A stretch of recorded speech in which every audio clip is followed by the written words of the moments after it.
All right, it is game time. I am told that there are games to be played, and let me turn that down. Let me turn it down a little bit. Hi, Ribbon. Welcome. Kay still insists that I am not allowed to use baby oil on stream, and as far as I'm concerned, that is cyberbullying, and she's a big old meanie at the end. But welcome. We're going to get back to Disco Elysium, where I have no idea what the hell I'm doing. All right, Cursor, get over here. Continue.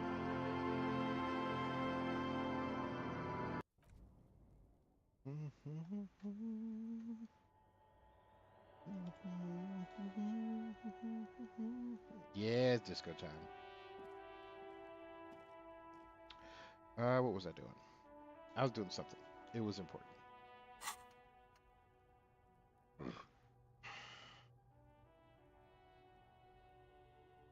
Apparently, I've overchewed my gum. Oh, wait, did I step in gum? Is that what happened?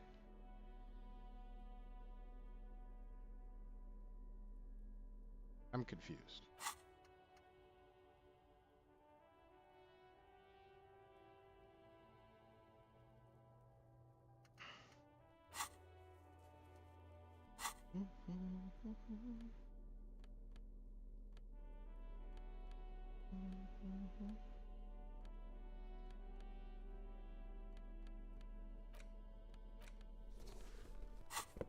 Nope.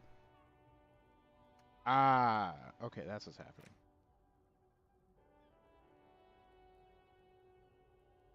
That is your research handicap. But how you doing? What is up in the world that I do not inhabit? Because I really try my best to not go outside. I'm getting pretty good at it.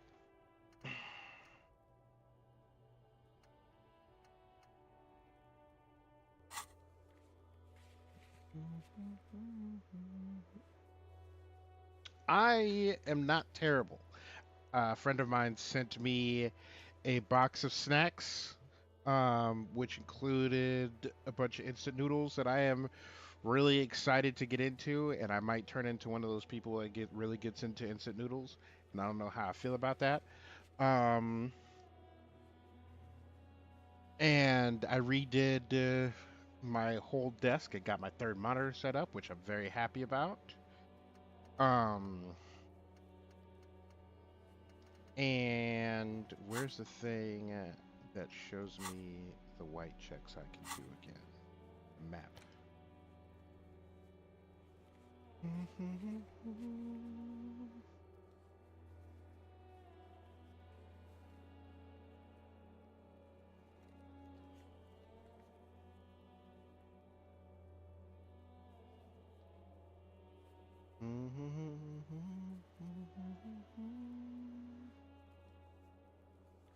And for some reason, I have the theme song for Witch Hunter Robin stuck in my head, but that is better than what I have had stuck in my head all week. So I will go. I think it's called Shell.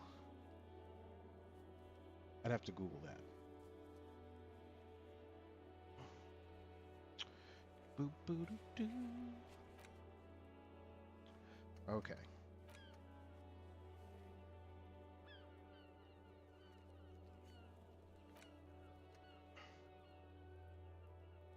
Oh, Witch Hunter Robin. It is a at this point aging and somewhat forgotten anime from like 2002, 2003. Um, that I very much enjoyed. I think it's very good. I don't think it is as celebrated as it should be. And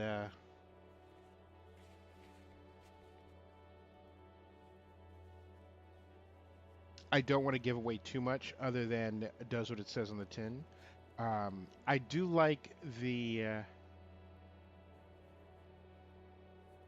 So, like, it falls under, like, urban fantasy. So, like, Dresden, where, like, it's current day and age, but there's, like, magic and stuff. But it's kind of like. It also has, like, a not retro, but a vintage feel to it. So, like, the aesthetic of, like, the 40s and 50s, but they have cell phones and computers. It's dope. I am a fan. Find booze and drink it. Never. It's funny because I'm very back and forth about um urban fantasy because I do I do like urban fantasy and I do like dark fantasy, but I find too often it's either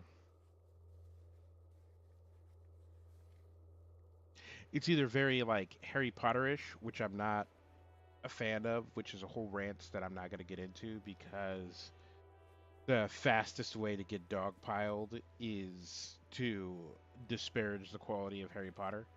Um, and like I had issues with J.K. Rowling before her public statements, and then that just doubled it down. I was like, oh, so you're a piece of shit on top of that. That's dope. Um,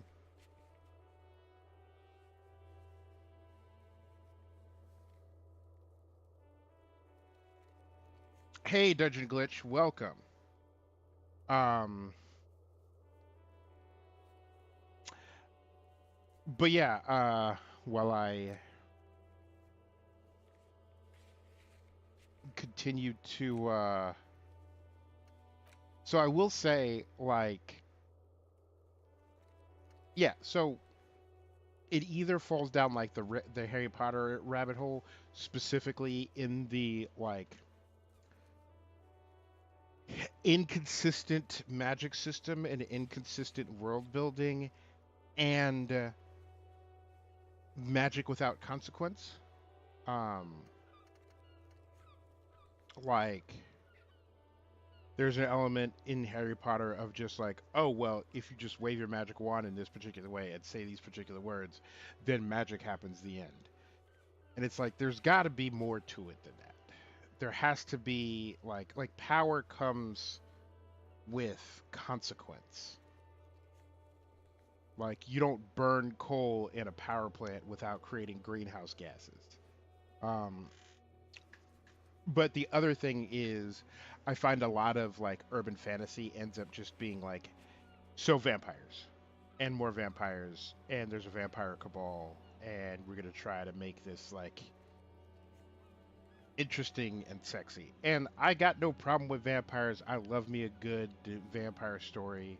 I just don't want every current like every modern urban fantasy to be about vampires.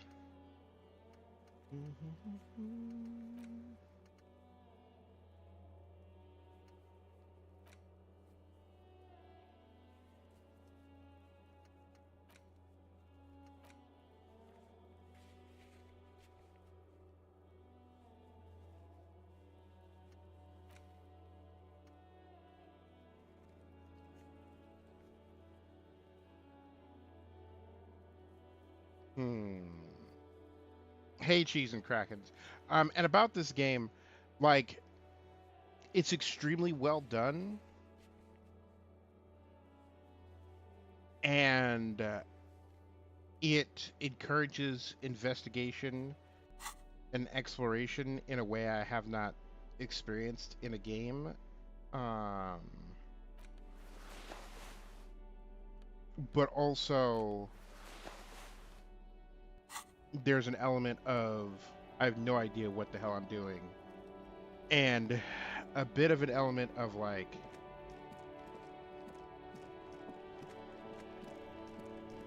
things.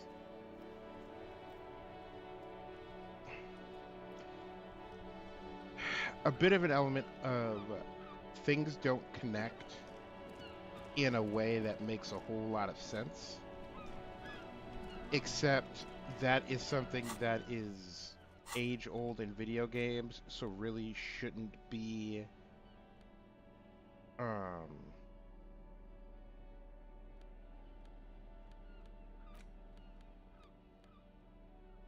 really shouldn't be something that I have like any complaint about.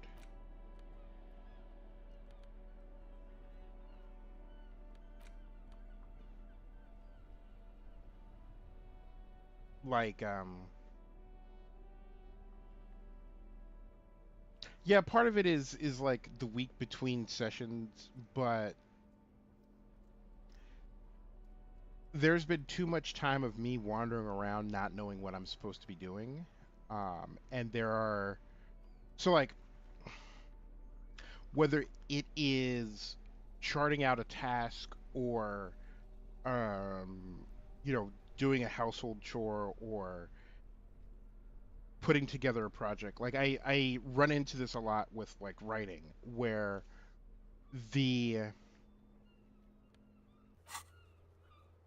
where your quest log looks like this and there's like 20 things you need to do and they all connect. And so it ends up being like one of those like Charlie from It's Always Sunny boards of everything's connected. Um and that's fine, but there's an upper limit to the amount of things I can have on that board in my head. Um, and in real life, whether you are making a recipe or like building a thing or writing a book, you or planning a module, you see how all the things connect. Um, and for a lot of people, there is a certain joy in not seeing how the things connect, and then that aha moment of like how all these things are connected together. Um, but I don't feel like. What do you mean name unknown, rank unknown? We He told us our name. Um, but there's something about like seeing like that big interconnected web, but having like big empty spots in it that isn't a good time for my brain. But also, I can interact. It's just a racist mug. What's there to read here? Not much. But it will not happen. An intricate web of blue lines stretches across the torso of the hanged man, from the right shoulder to the solar plexus. Each time the lines intersect, a small white star is formed in their crossing. Hundreds of fading asterisks riddle his skin. Their concentration is highest around his heart.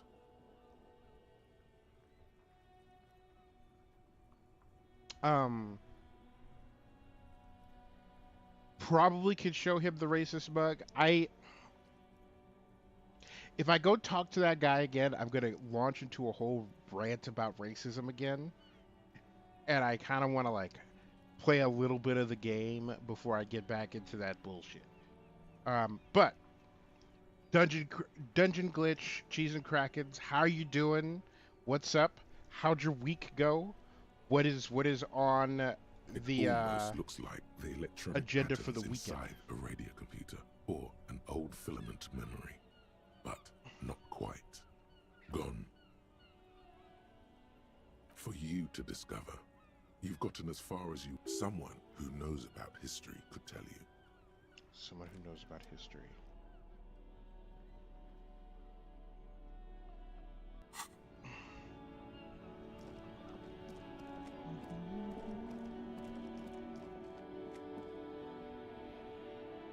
True. I have found that I am reliable for rants because ooh wee do I have opinions about things. This is where I'm going.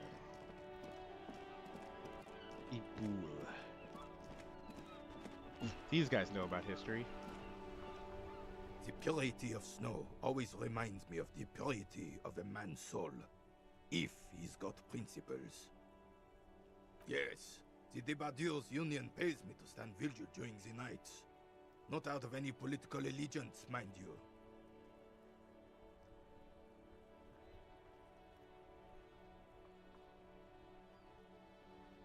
Well, I'm glad you enjoy it.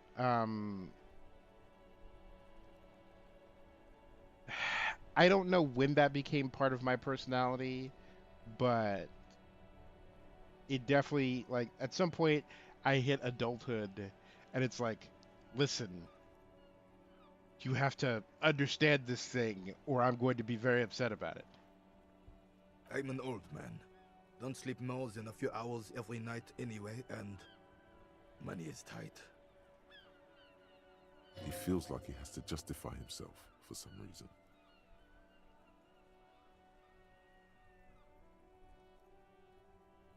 She is nobody. This is none of your concern, and I refuse to discuss my private affairs with the RCM.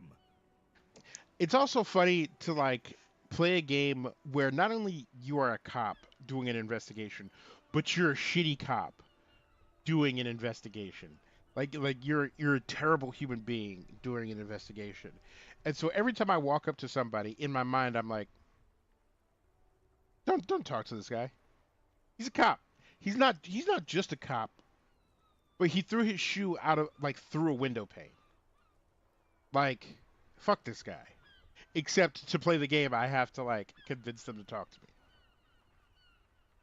The lady is Jeanne-Marie Beaulieu, and she sure as hell wasn't a nobody.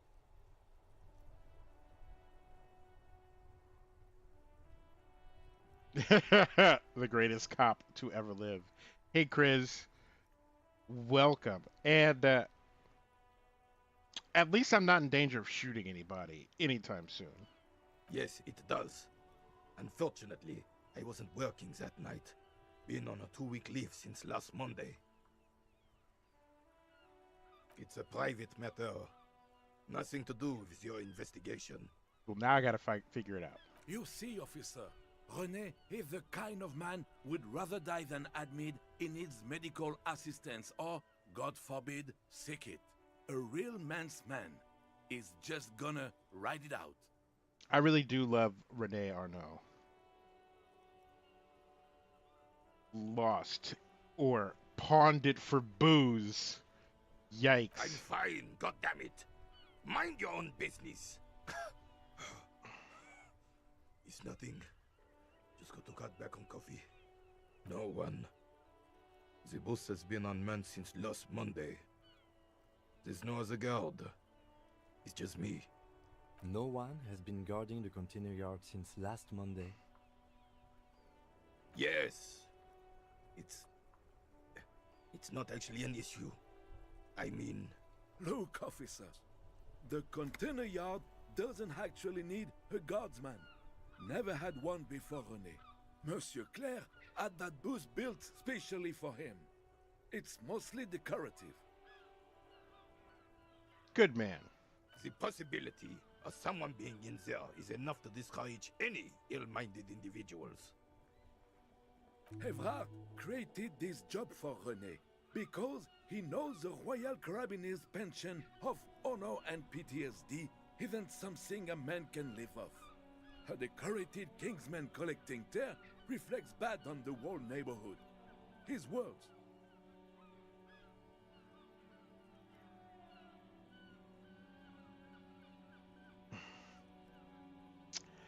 You see, Everard gets it. Big guys looking after the small and everyone working together. I love it. And that bothers me because the fact that this man has money and wields political power doesn't make him quote unquote a big guy. And it doesn't make a veteran pensioner a quote unquote small guy. And like this is why intent matters a lot, because like I'm a big fan of this older gentleman has his pride and wants to be useful and wants to work and wants to earn his, not just earn his money, but earn his keep in the community. Probably why he signed up for the military in the first place. And while I am an advocate of this man and anybody of his age, like, just having money to live, like, just give them money to live because we can afford to do that.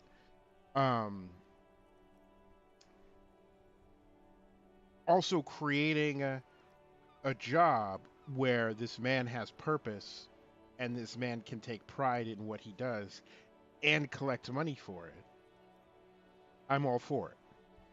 Except when you do it as a way to demonstrate your power over a community or your power over this man, it's no longer an act of charity. It is an act of flexing flexing that power, reinforcing that power, and exploiting this person. It's the same thing with like Walmart greeters.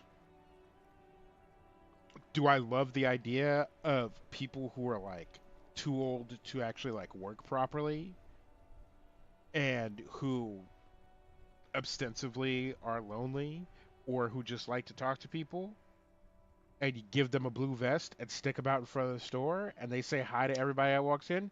Great. And I say this as someone who hates speaking to strangers in public. Well, no. Who hates when strangers speak to me in public. Listen, you old bat. Leave me alone. I'm going to go in here. I'm going to buy this fifth of whiskey and like gum. And I'm going to come out of there and be done with it. I don't need to talk to nobody. But I understand that I'm not the majority. And that most people are like, oh, I will interact with this old person. That's a good time. Except it's the Waltons doing it, and they're exploiting senior citizens who need the money for labor. And so, like, you can argue that in both instances, it's essentially the same thing, but the exploitative aspect of it, I find really bothersome.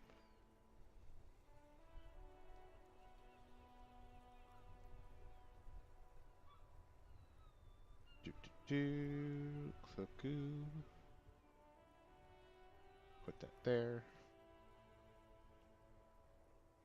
Such dependency only weakens a man further. Oh man, that almost came out like Belter.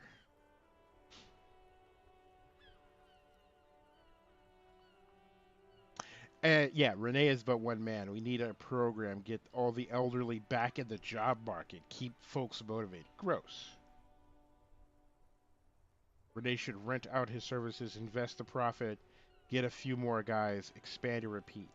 Wage work is a dead end.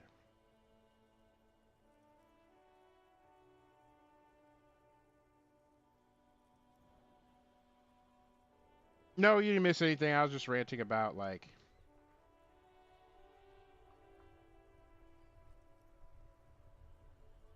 the whole like intent matters and how Everard, while ostensibly doing a nice thing, is a dickbag.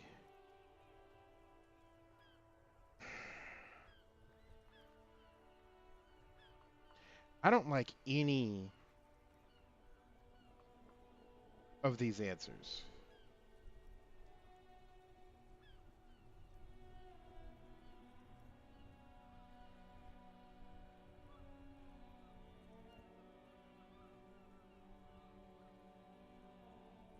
Like, in this answer, Everett is just flexing his power over the neighborhood and exploiting this older gentleman, even though, like, it's something that he needs.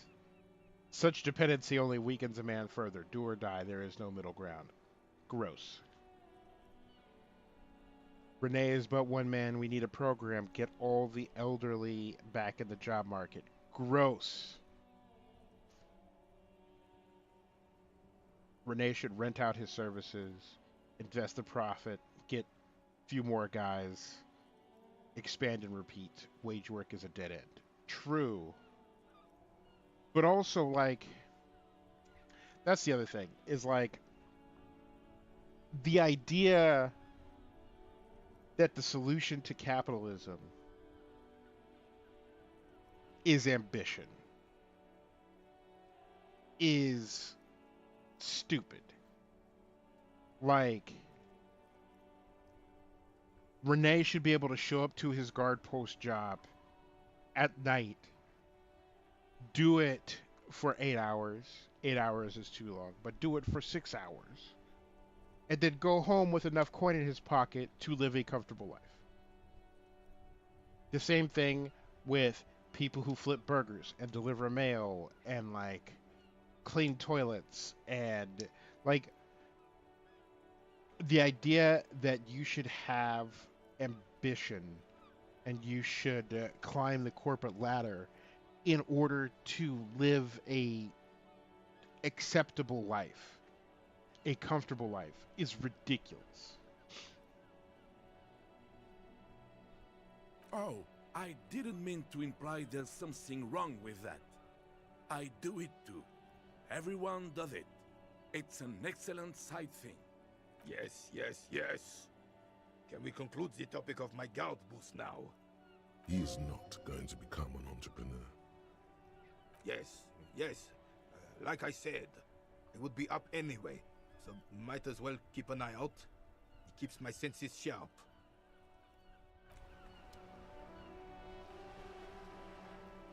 Mon Dieu. Officer, the mere sight of police in Martinez makes me feel safer already. How can I help you? Convince Gaston to relinquish his sandwich. You mentioned Jean-Marie Biolier. Who is that? Oh, sweet Jenny. She was the finest woman in all of Revachol. Maybe the entire world. Do not defile her memory, Gaston. Let her rest in peace. We knew her, all right. Lived on the same street our entire lives, just 2 houses apart. The 3 of us have been best friends since we were 4.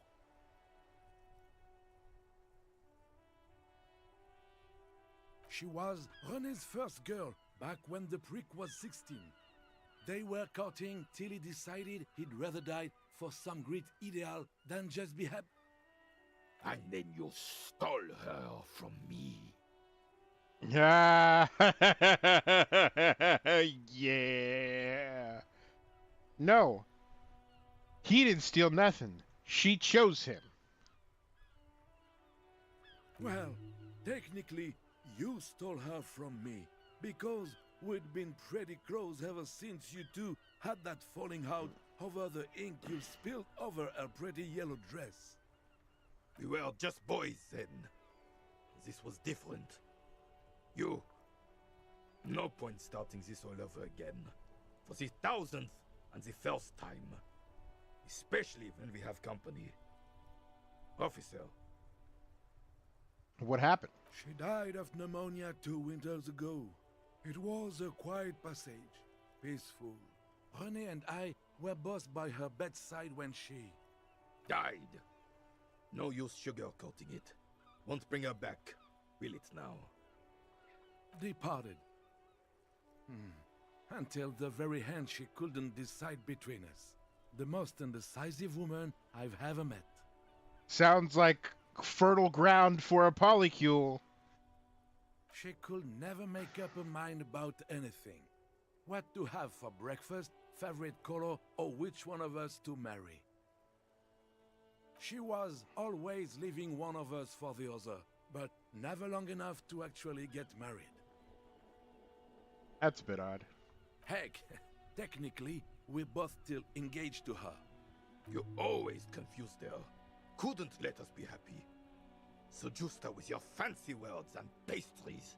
Listen, if you're gonna seduce abroad, fancy words and pastries is a good way to do it. It's better than being a mean old prick. He suddenly remembers you are still there, falls silent, and turns away. Of course, officer. Memories are all we have left. Let me think. I heard someone was hanged and left on a tree for a week. But that's all I know, really. Really, you know absolutely nothing? No, officers, I'm sorry. And I really would like to assist. You are both good guys. I can see that. So, my writing partner is an Irish woman. I've talked about her before. She's Boston Irish. And she loves her family first. And then she loves the potato in all of its forms second. And third, she loves alcohol. But very close behind alcohol and the potato is cheese. And she gave me a bit of advice about women years ago, before the pandemic. And when I tell you that I bought like a $7 cheap ass little cheese plate, put it in the fridge. My housemates were having a get together, and I was talking with one girl, and despite the fact that I was cooking everything else that everyone was eating, and everybody was very happy with what I was making, because let's face it, I'm really good at making food. what sunk the hook in her was I poured her a glass of wine because we were chit chatting while I was cooking, and I was like, "While you wait, here, have this little plate of cheese." And she's like, "Oh, I didn't see the cheese out on the I'm like, "No, no, no, no. This cheese is for you. It's not for everybody else. It's just for... Listen, could have knocked her over with a feather. That went so far. It was so good. Now you can't. It doesn't work on every woman, but there is a certain complexion persuasion, and it doesn't even have to be good cheese. But if you got cheese, you're in there. Also, don't take advice on women or dating from me. That's a terrible idea. Then help them, you wimp. You have plenty of shoulder with the ghost caviar in the Union. Someone must know something. He means caviar socialists. I wish I could, but I just don't know anything. I always keep my nose clean and don't gossip. Everyone knows and respects that. Listen, Gaston, snitches get stitches. You know that. And I appreciate you upholding the code. Odd. He doesn't seem to be lying, but there's something off here. I'm not even anyone. Of course he's holding back. His mouth is so full of Union prick he can't even speak properly. Goddamn, Renee. I'm gonna need you to take about 10% off of that. Can I at least finish my fucking sentence before you piss on it? Is that okay, Renee? I'm not anyone important in the Union. I just know Evrard. Everyone in Martinez knows the Clare brothers. I taught these boys human studies and history in the gymnasium. What do you know about history? You never witnessed history. Only heard about it years later, when it had already moved on. You don't know history. The old soldier mumbles something under his breath and turns to face the sea. There he stands, proud, rigid and alone, like a cracking marble statue. Let's try not to get caught in a crossfire. Lest we leave riddled with bullet holes.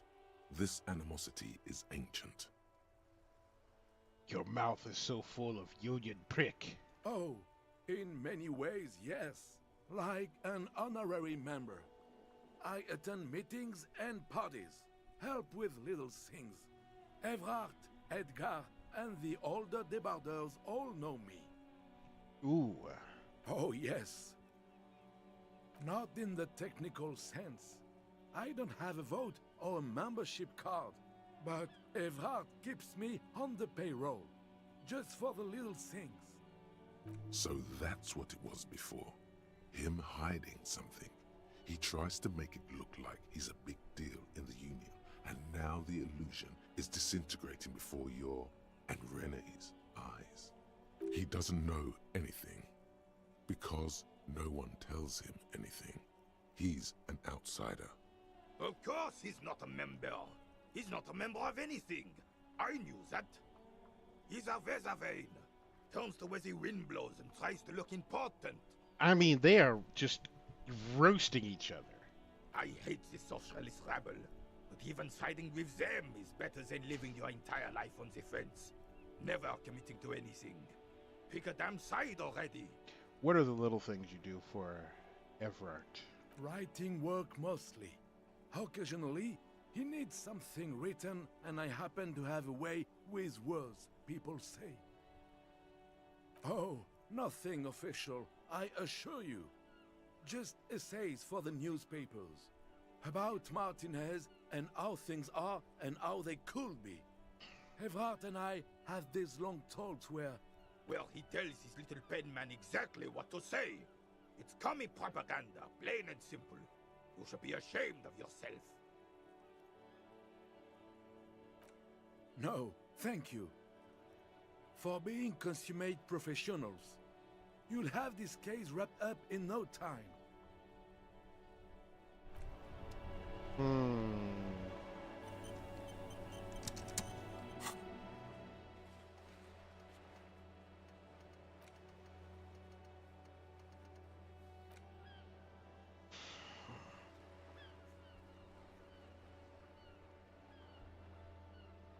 Someone who knows history.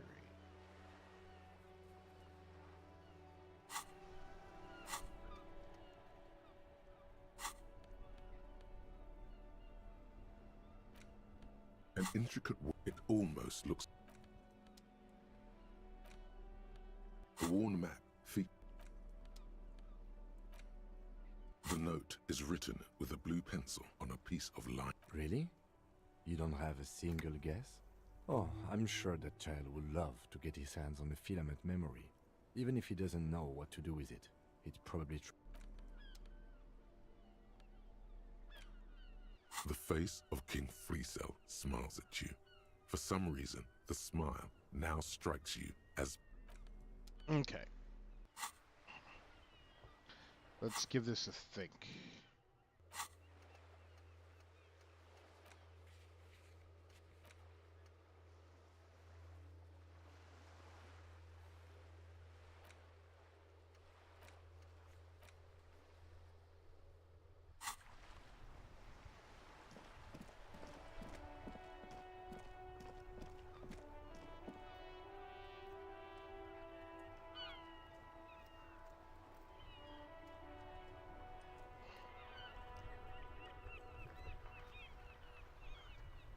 His,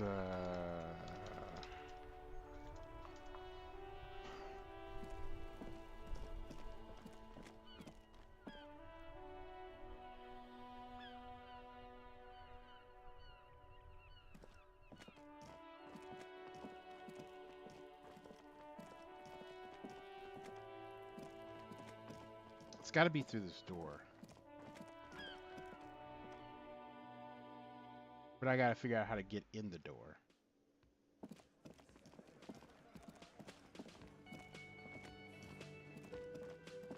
You see a heavy steel door with a prominent...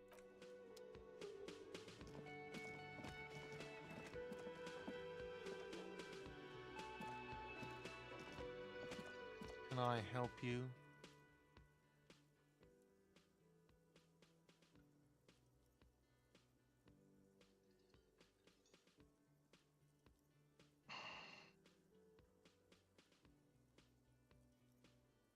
Another thing.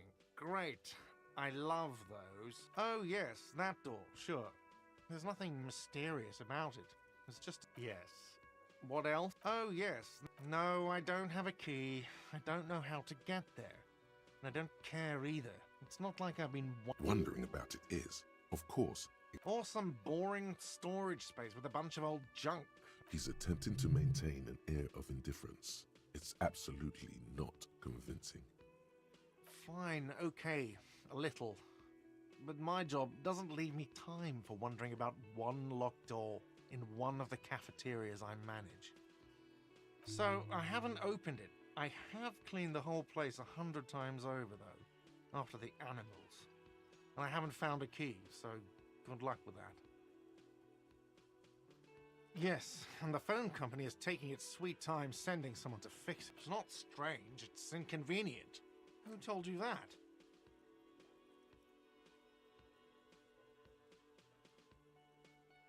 Fine, yeah, it looked like someone had messed with the wiring. It was shortly after the hanging, but I don't know if it's at all related. Plenty of assholes around here who aren't murderers. If you do find out who cut the line, though, let me know, so I can forward them the repair bill. Yes? Another thing. Oh, yes, that... Yes. What else? Yes?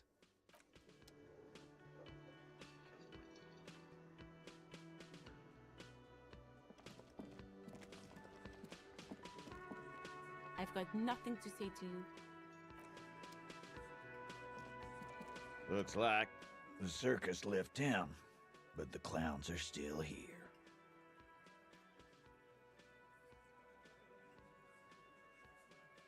The pretty boy. You guys really funny. But my partner and I have a serious matter to discuss with you.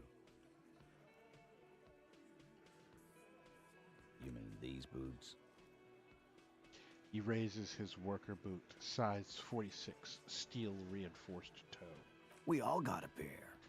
We wore them the night we took the pretty boy out back and hung him by the neck. Yeah, we did this. Together. All of us. Until he was dead. That's why our prints are all over the scene. Goddamn right. No. These 7 honest men have equally come forth. They told you what happened so that you don't waste any more of your time. All 7 together. They're diluting responsibility. It's an anti-arrest tactic. Why? 'Cause he was worthless mercenary scum. And he stepped out of line in my town. And he stepped out of line.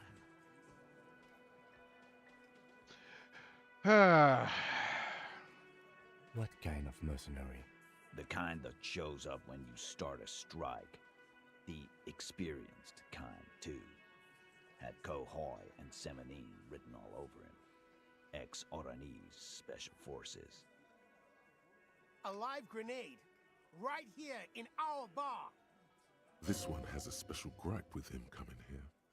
I can't prove it, but I know he was sent by the Wild Pines. They hire merc shit like that. Story of every strike from here to Samara. 'Cause one night, he walked straight up to the mic and said, I'm RNA's goddamn special forces, and I'm gonna fuck you all! Tell him, Steve Dave. Really? Yeah, really. Had a gin and tonic up there, sang some RNA's paratrooper song, and said he's gonna fuck everyone. We couldn't believe it either, but he fucking did, right there. Like some kind of animal. Sire, the tale is true. This is a serious violation of the karaoke code. Okay, besides crimes against karaoke, what did he actually do wrong? Wrong? He harassed women, raped one, harassed workers, threatened to kill some as a warning. From rape to harassment to threats of violence. Why the strange de-escalation? He regrets mentioning it. Hopes you didn't notice. To kill us all, if we don't open the gates, if we don't let the scabs in, if we don't bend over. That was before he started coming here.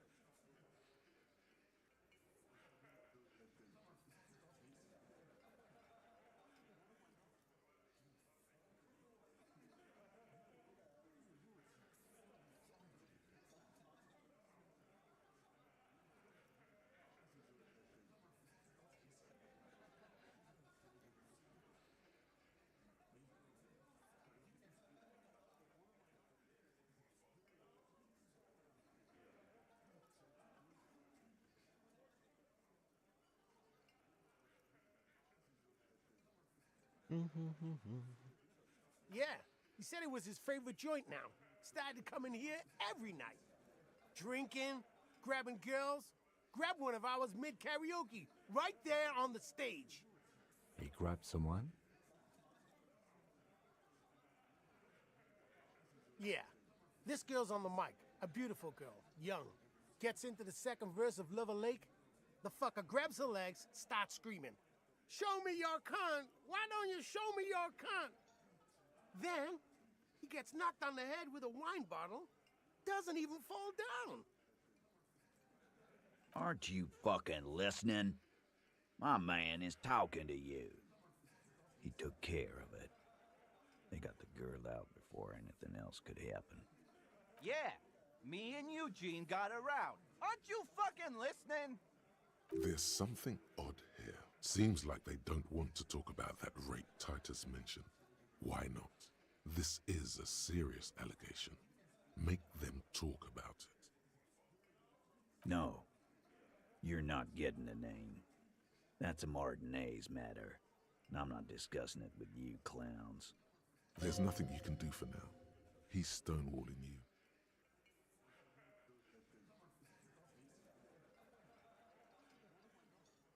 You don't have to answer any of his questions. I know, Lizzie. Relax. We killed him last Sunday night. Seemed like a good way to end the week. Known him? We don't associate with scum like that, asshole. Yeah! Who do you think we are? A pack of assholes. Quiet. He came around about 3 weeks ago when that Pines cow first sailed into town. Happy? By the Pines cow, you mean Joyce Messier? The representative for White Pines? The same company you're striking against? No. I mean the Pines cow. The stupid-ass cow they sent in to fuck us over. But why don't you ask her about the pretty boy? I'm sure she has interesting things to say when you ask her hard enough. That's enough insinuation for today, Titus. Officer, your interview is drawing to an end. Don't waste your last questions.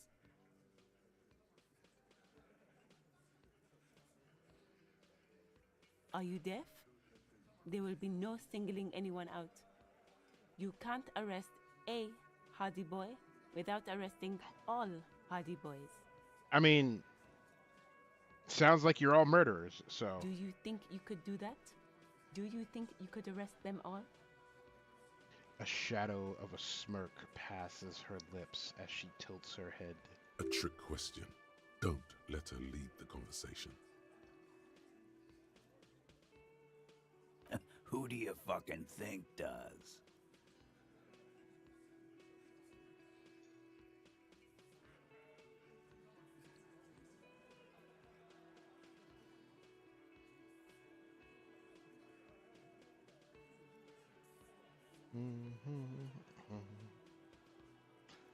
Listen, we have a lot of fun with handcuffs, but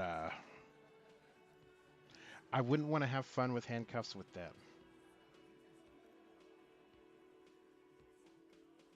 Titus, no one was thinking that there's any question who's the leader. That's how he would have ended it. Titus won't let him. No, no, no. Fuck no! The big dick is right here, asshole. You're looking at it. Right. Fucking here. Disregard the outburst, officer. None of the boys have any comments on their power relations. That night, they acted as one. That's all. We hanged him up by his neck until he got real still. Wasn't that obvious, copper? Yikes. Didn't they teach you anything at the cop school, idiot?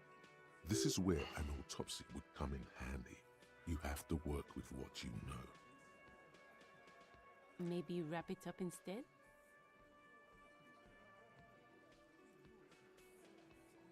How many people have you sent to the Shays? Ever felt remorse? Chaise électrique is the method of capital punishment in Revachol under the Coalition. During the suzerain's reign, it used to be the firing squad.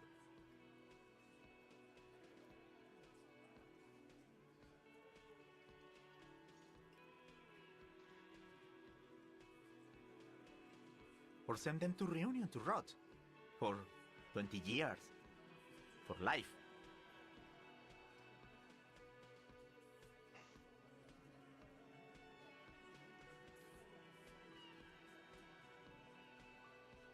But you see, a lawman, is something people agree upon. And here in Martinez, we agreed that this man had to die. Nothing. Your investigation here is done. Leave Martinez, go back to your stations where you belong. I think we're going to stick around, thanks. Some things don't add up here, Titus. I've done this job for long enough to know that people don't just confess to first-degree murder, even if it is a group responsibility. We're going to look into this. Good luck with that. You've heard everything a rent-a-cop is gonna hear from us, real law officials. You're lucky you didn't get a beating.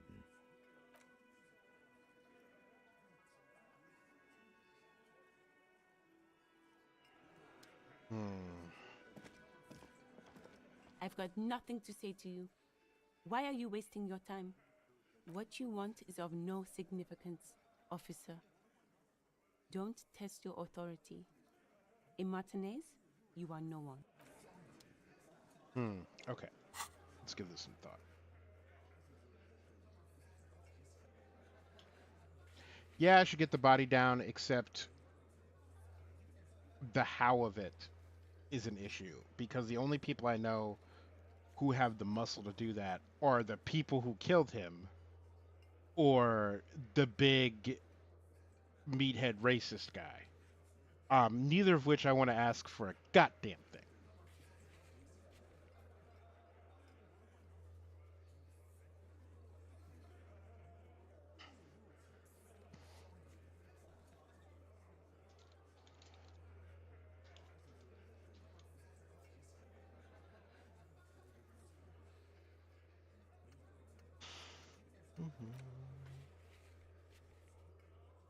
Huh.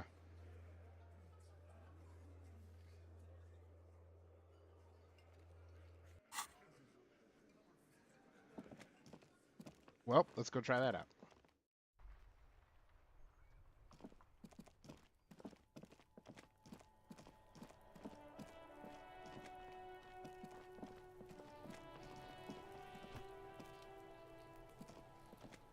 The man before you is naked, but for a pair of... Yes, we do. Yeah! Bang bang time, pig! Shoot his head off! How?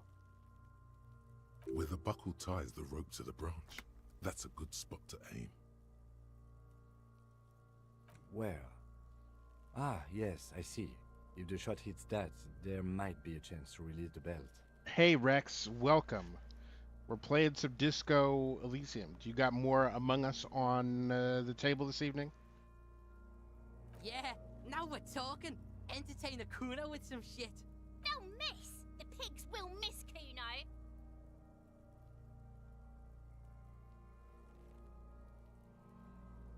Silence. With his elbow sharp, the lieutenant unzips his jacket and produces a lightweight firearm. He drops a paper cartridge in the barrel, separates the scouring stick, and gives the cartridge 5 tucks. Let's get it. Let's get it, Lieutenant Kim.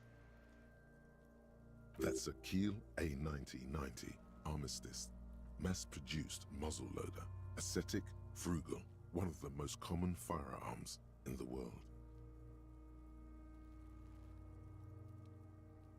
So, Disco Elysium, you wake up as Disco Honor Super Hobocop to a destroyed, not even disheveled, destroyed room where you have ostensibly total amnesia.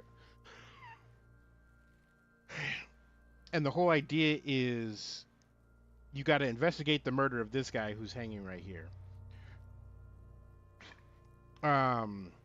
And you also have to investigate who you are and put together the pieces of what the hell you did and get all your stuff back, including your gun, and your badge, and figure out your name and figure out who you are and get enough money to repair the damage that you've caused in the place that you were staying.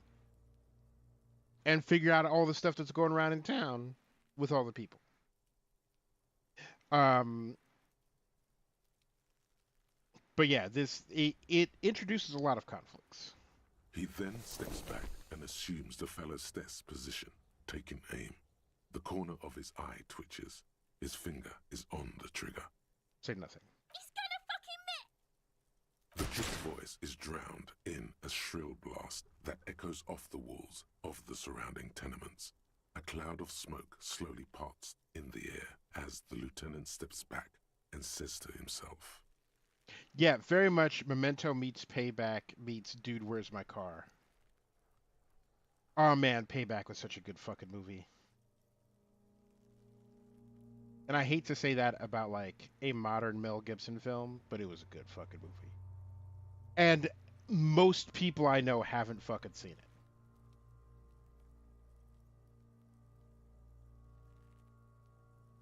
Diesel punk Soviet-esque dystopia. Yeah. Yeah. Yeah. Um, and yeah, I really dig the vibe of like the world that they've built. God damn it. He feels bad about it. About his eyes mostly. Just having bad eyesight. Probably from a young age. Whatever you do not console him. Fucking idiot! Mookaba asshole! Kuno could have hit it easy, but then Kuno's not fucking handicapped, is he? No, we are lucky as it is. We didn't break anything, and the victim remains uncompromised. Any more mistakes could put us in an unfortunate position with the locals. We have eyes on us. I didn't do us any favors with that.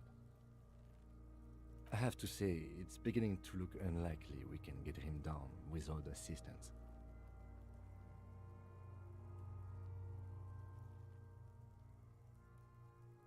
I mean, look, I got Hobo Cop here has arrested and collected the evidence for conviction for 216 people. And is an alcoholic, drug addict, smoker, and an absolute tornado of a human being. Whatever existential crisis he's having, I frankly do not care. Like,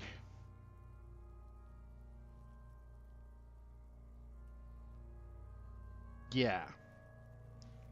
Just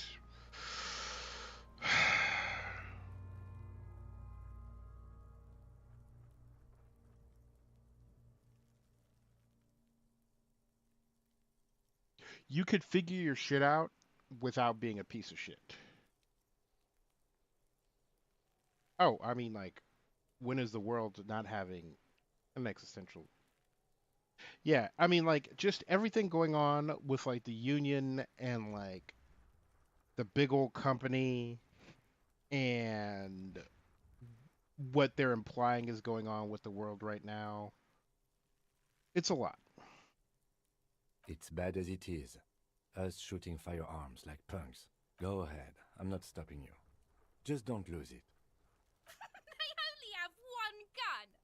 This is the sorriest pair of pigs Kuno's ever seen. Part of why I didn't want to do this is giving Kuno more ammo. Yeah, take it, you fucking banana poika! Take it and shoot yourself in the mouth! The cold piece of bakelite and gunmetal is surprisingly light. Your fingers fit right through the guard, instinctively resting on the trigger. For anybody who's handled a gun before, that's the last thing you should be doing is resting your finger on the fucking trigger. The fuck are you waiting for, Kuno? Tell him to shoot himself in the mouth! The buckle comes into focus in your sights. You stand with your feet planted firmly in the ground and your left hand supporting your gun arm. Why don't you just shoot yourself in your mouth? At least you won't miss.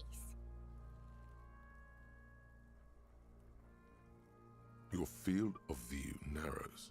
The branch slowly moves, becoming entirely two-dimensional. The metal buckle glimmers. True. The noon light as the True. corpse slowly rotates. That is a cop thing to do. The slow movement of the branch in the wind and your shoulders directing the gun sink up, dancing hypnotically.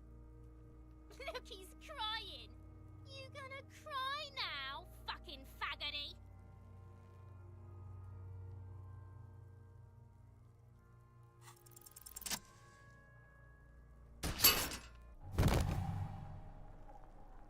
The buckle explodes into tiny pieces, coming loose with a whir.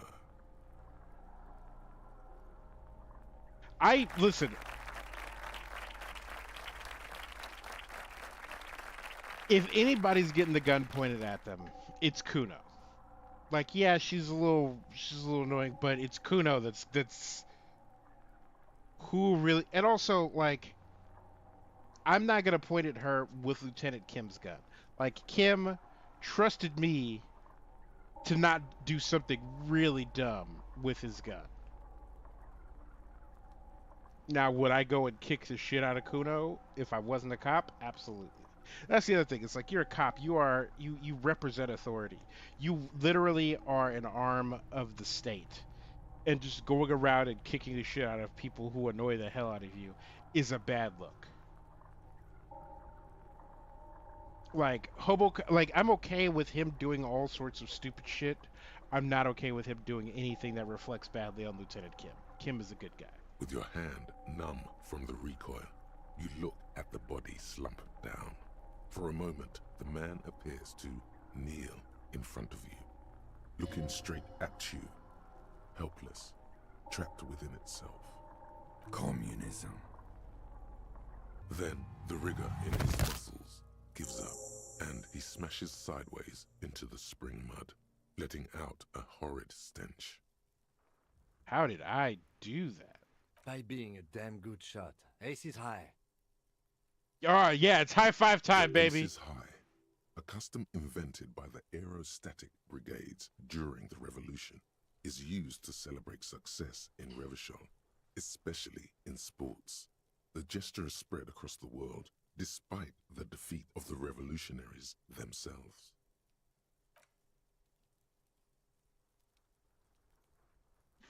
Yeah! High five time! It takes a little hop to perform the customary salutation. Your palm hurts from the slap. It's precise and down to the point. I knew these guys were We will perform a field autopsy and determine the cause of death. But before... Excuse me. I mean, all that sludge inside of him has definitely taken a wiggle. It looks like I feel like taking a break from the stench. I'm sorry to interrupt the jubilations here. Just a little breather before we do the autopsy. I would suggest we interview Everhart and Joyce, the leader of the Union and the Wild Pines Red. But we've already done that, so it's up to you, Detective. Take us where we need to be. Yeah. Yeah, we got the body down.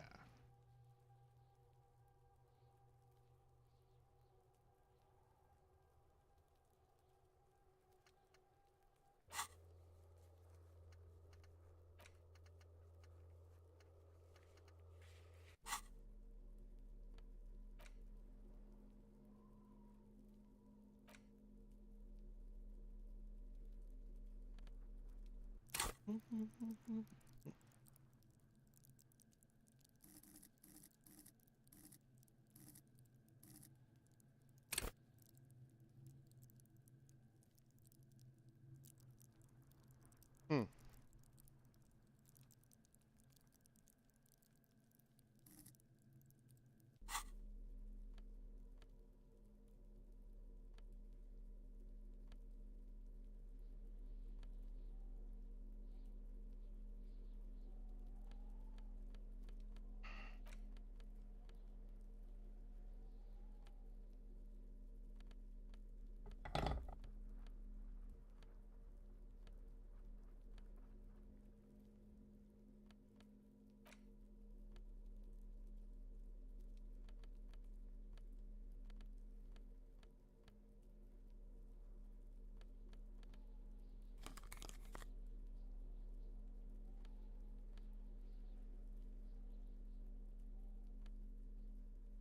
I still don't know what indirect modes of taxation is. Is that just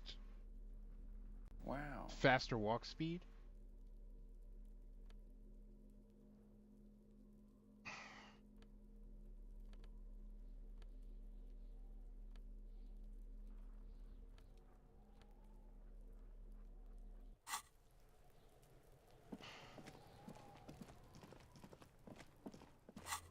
Map?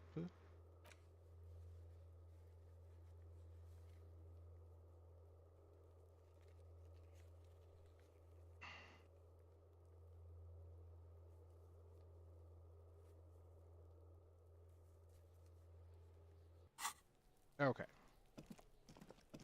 That's fine. I'm okay with joke stats. Because, to be clear, I am also a joke stat.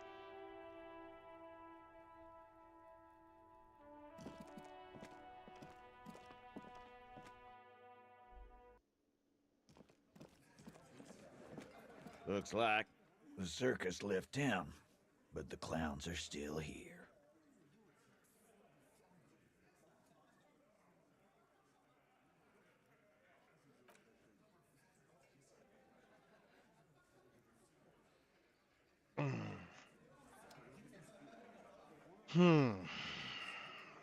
I still really want to know where his fucking badge is at.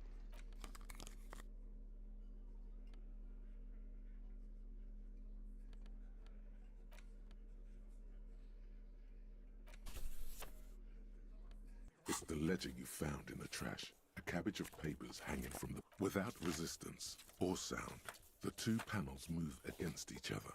The compartment is now open. Inside, you see 2 ticket stubs and a handmade. It's slightly, ever so slightly. F5. Trigger warning. We're gonna try and kill ourselves.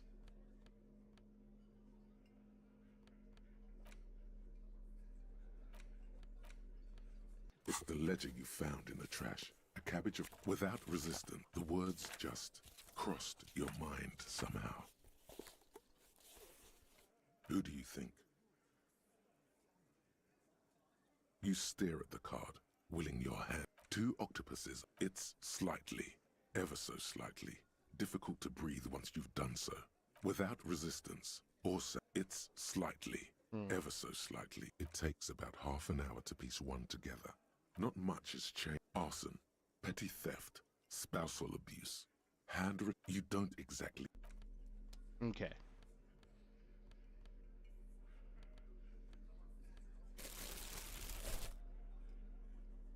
Oh well.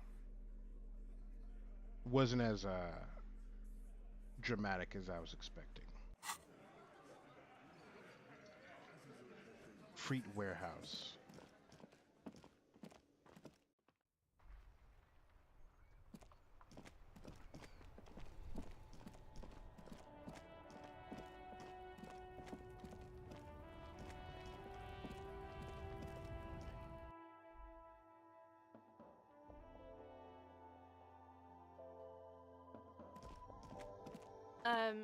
Is this about a warehouse? I don't know. She looks up from... Fine. For it doesn't have a warehouse. Just a little back room here. Okay?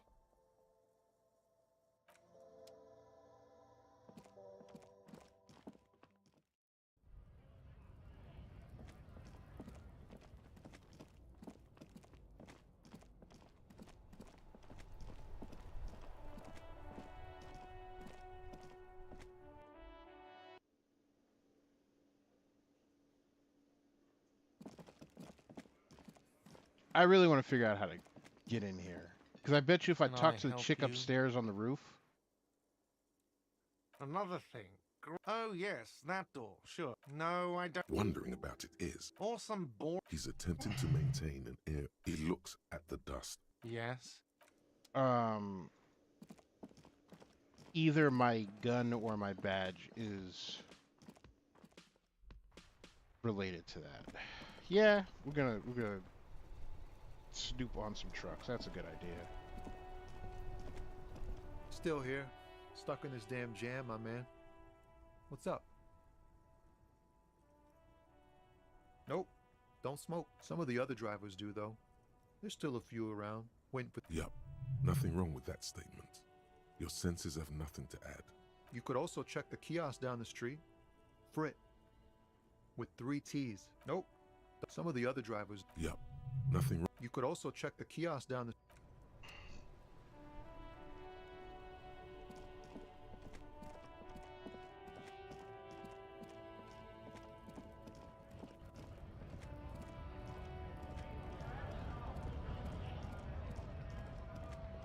A lorry stuck in the traffic jam. This big, heavy, grad-made machine is well kept for such an old machine. The windows are clear. They've been recently washed. You can see a lorryman's cabin with personal belongings, stickers, insignia. The driver has adorned his space with a substantial collection of peculiar paraphernalia. Proclamations about honor, strength, and purity are glued to various panels. Sounds racist. The back end of the cabin is a small perch to sleep, large ashtrays. There are several suns and wheels sewn into the curtains. A book with ragged edges catches your notice.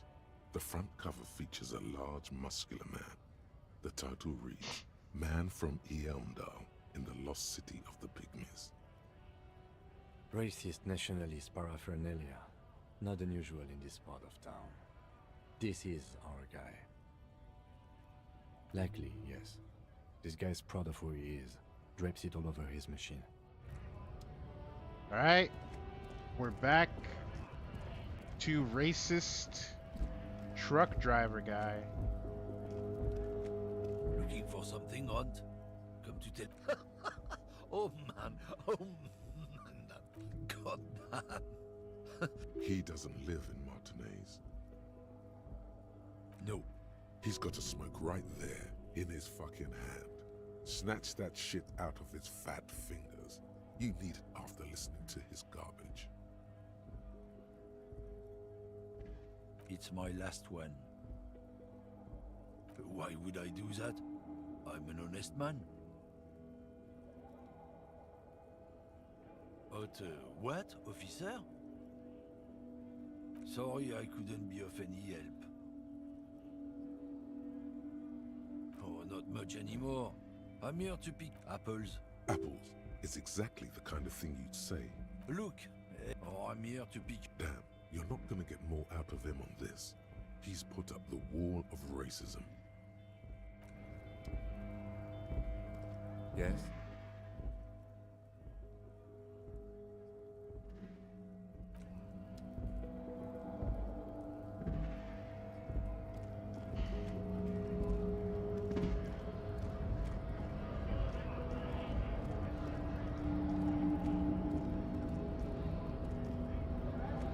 Hola, Wandering Man. How can I help you?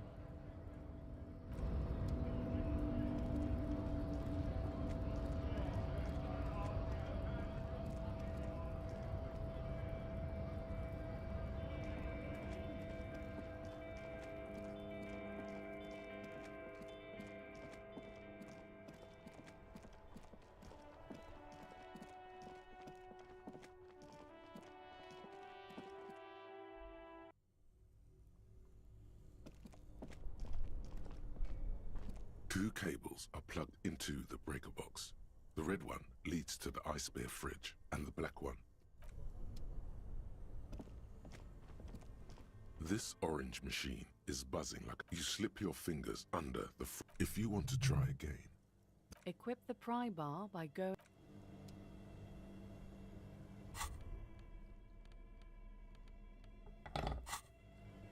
This orange machine is buzzing like an old submarine. It has Pry bar not. Yeah, pry bar not strong enough. We did that dance before.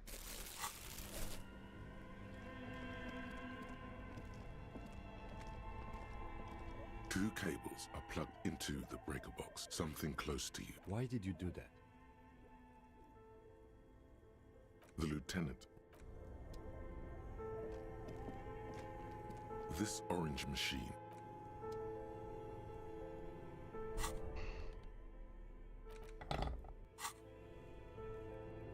This orange machine is dead still. It has a hand. Only the red cape somewhere.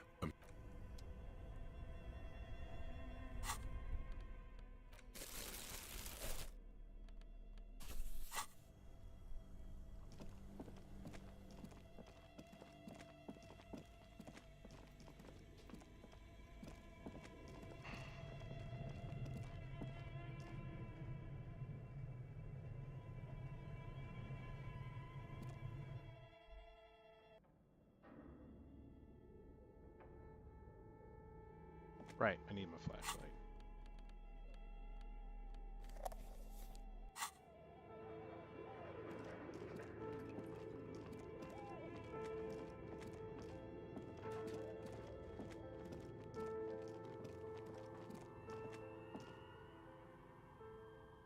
Oh, it's you again. Are you looking for a dye? I'm listening.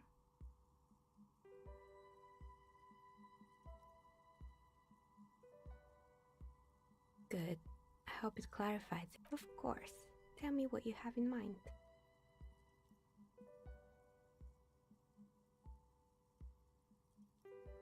I think I have just the right one for you. She opens the top drawer of her work desk and takes something out. 2 polyhedrons, red and blue, are cradled in her palm. Police colors. Not the most original, I know. But sometimes the obvious choice is obvious because it's best. Here, catch. They're a gift from me. A beautiful woman tossing you a gift. Whatever you do, don't overthink it. Totally overthinking it. That's me. Mr. Smooth Moves. You snatch the dice out of the air with one hand, just like you're in a movie. Oh, what are the odds? The red one is made of bloodstone with a lapis lazuli inlay, and the blue one is the inverse. I believe these dice are your lucky charm, officer. She winked back at you. Can you believe it? You truly are Mr. Smooth Moves. Wow. You definitely need luck in Martinez. Was there anything else?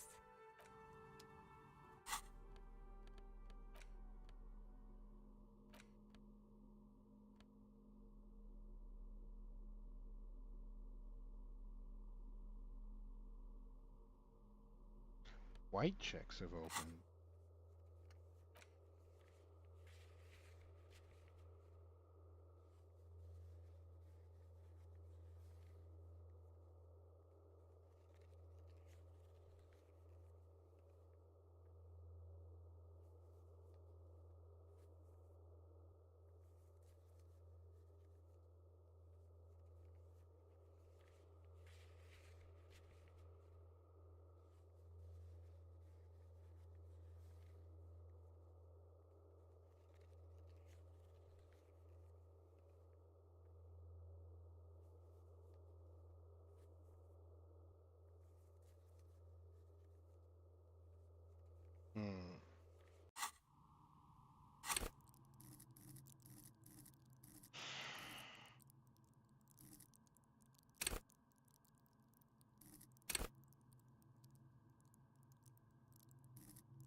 Yeah, if Kim keeps asking you me, again.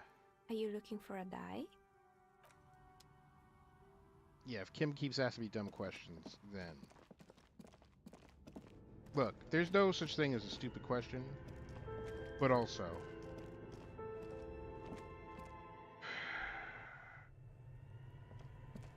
yeah, let's go check out the body. Still want to find my fucking badge. Still want to find my fucking gun. And I still want to find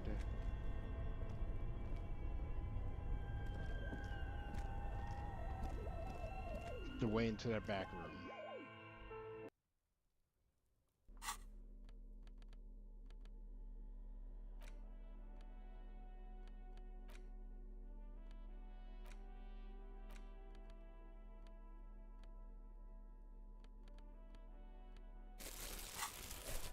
Oh, it's after 5. I can call the lady.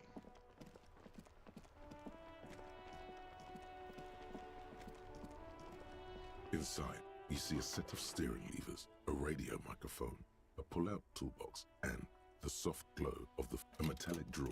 The pull-out toolbox slides. This is Precinct 57. How may I assist you? Not yet, but I was able to convince the database people to share private sector information. They promised to get back to me by tomorrow morning. Do you have any other questions? Hey, Lasser, welcome. How'd your stream go earlier?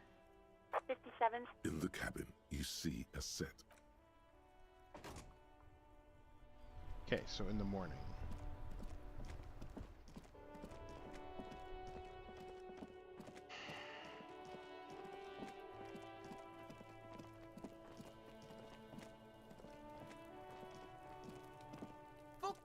Kuno care?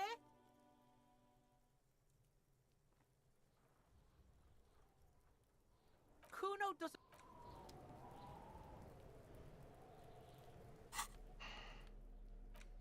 Do you have anything that will help with empathy?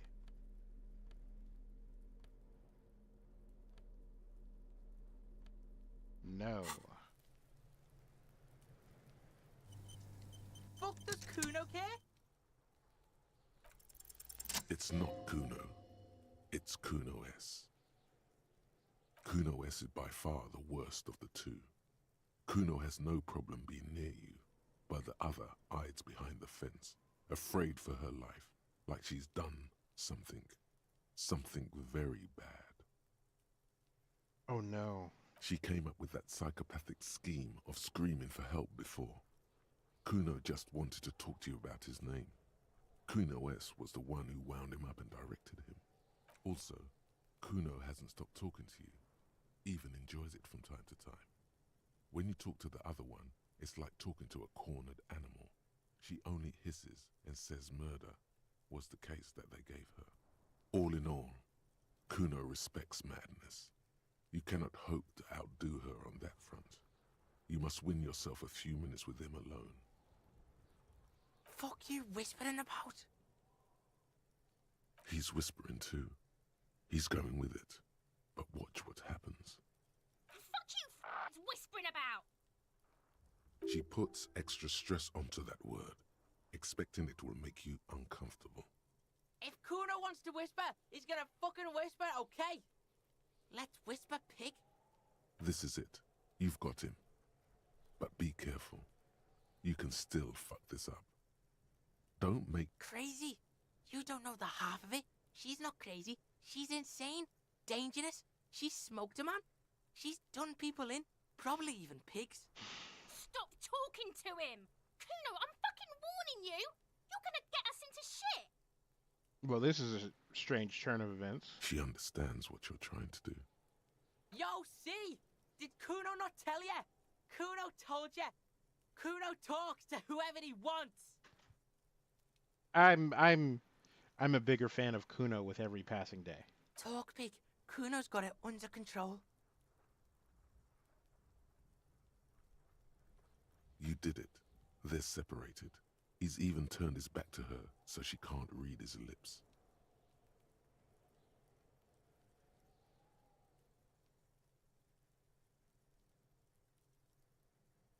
Kuno means she killed someone. That's right. She's a killer. Like, actually a killer. He's meant everything he said before, but right now, he not only means it, he is sincere. You see, many people have celebrated this game as a masterpiece. And I get where they're coming from, and I do not disagree. But also, like, there are different types of games for different people, and this is never going to be like my favorite game of all time. However, that line, he's meant everything he said before, but right now he not only means it, he is sincere, is some fantastic fucking writing.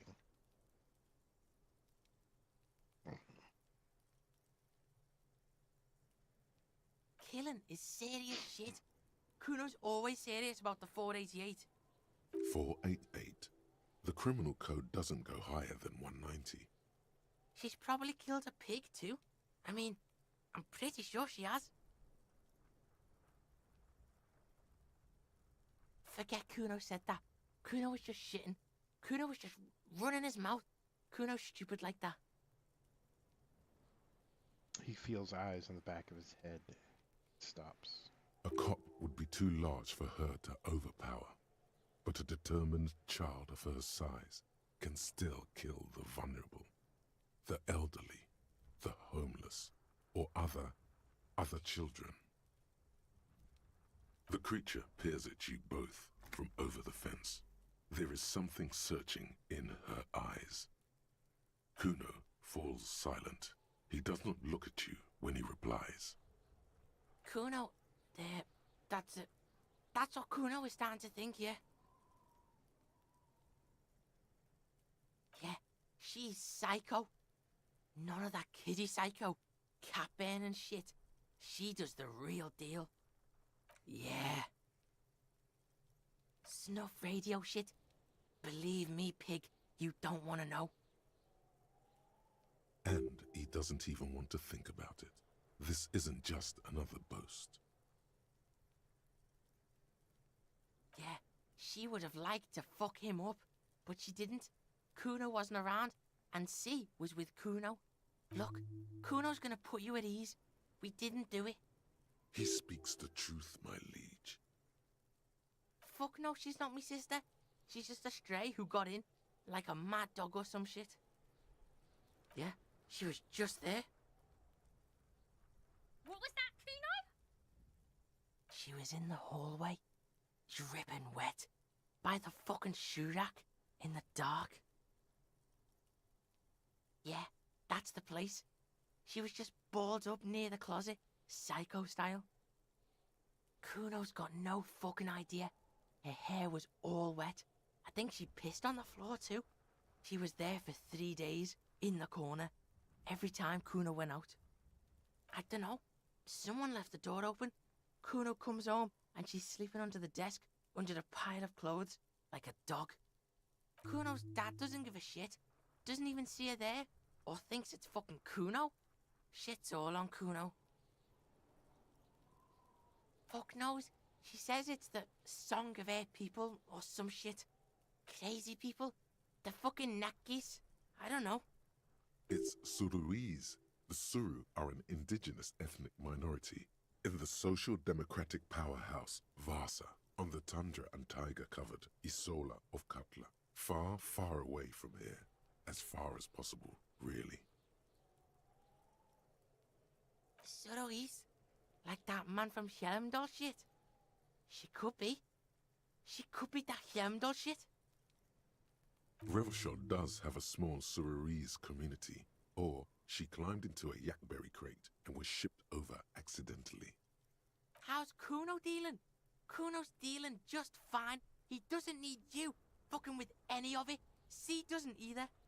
Kuno's got this shit under control. Listen, listen. C is Kuno's go-to. Kuno's protecting her. You fuck with C, you fuck with Kuno. You threaten her. You threaten to take her away. This is what it all comes down to. He needs you to take him seriously now. I'm going to kill you. I'll run when you put the cuffs on her, sneak up on you later, and fuck you up. You understand? Alright, now we can do business. Yeah? What do you want? Kuno can hook you up with... Don't hook him up with shit, Kuno! See? Relax. He respects the Kuno. Kuno made him respect the Kuno. You respect the Kuno, you get all kinds of shit. Kuno's gonna get you hooked on illegal narcotics. If you wanna do errands for the Kuno, get you hooked, pig. Get his hook in you. Then Kuno gonna get you hooking for more. Cash in big style. Pig hooker. I can't help but like Kuno. He is a royal piece of shit, but he is my favorite. See, it's tension and release with Kuno. Now we releasing. The pan buying shit, that's on now too. 90% discount for Kuno's pig. Kuno can flex. Kuno flexes for hobos. Kuno sees you're in need. He spreads his hands like a baker presenting the goods. A smile spreads across his face. Buying these motherfuckers. Here, pig. We've fallen now. Performance buddies. Kuno can already see you soaring through the air like a fucking eagle. Pig's in Kuno's debt now. Money debt? Money debt doesn't mean anything. He's just saying words. You're not in his debt. Kuno gets it from his dad. Kuno and his dad are major suppliers. That's where Kuno gets his lightning on.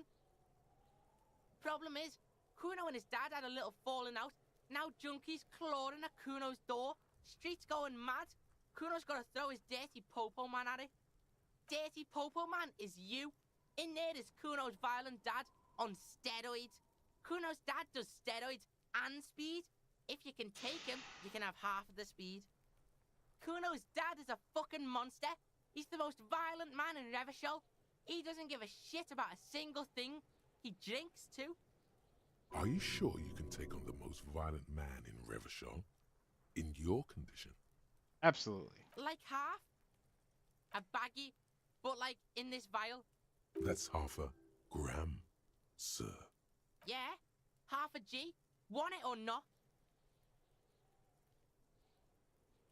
Fuck you talking about half a G? This shit is giant, grade A shit. So clean you can barely see it. You can barely see it because there's barely any. Okay, Kuno's listening.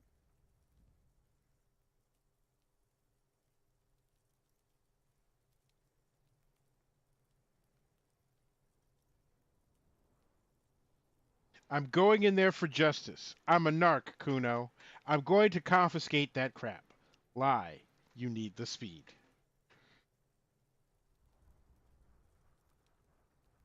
Sure, whatever. If you survive, make sure to bring that shit back to Kuno. Kuno's almost out. You wouldn't like the Kuno when he's out. Just get in the apartment building. Kuno knows you already fucked your way in. Kuno knows everything. Go to room 12, first floor, and kick down the door. Police violence style. Kuno style. And then it's action time. You're locked in the room with violent fuckheads. That's it. Next time Kuno sees you, you better have his shit. What the hell are you signing us up for here?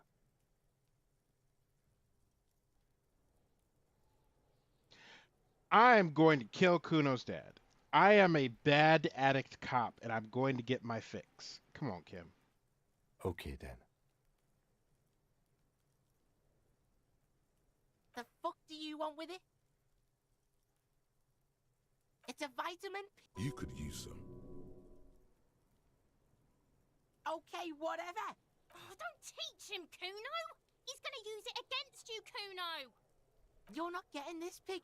It completely takes away the hangover. It's like you didn't do... Fuck you, pig. Don't do mag.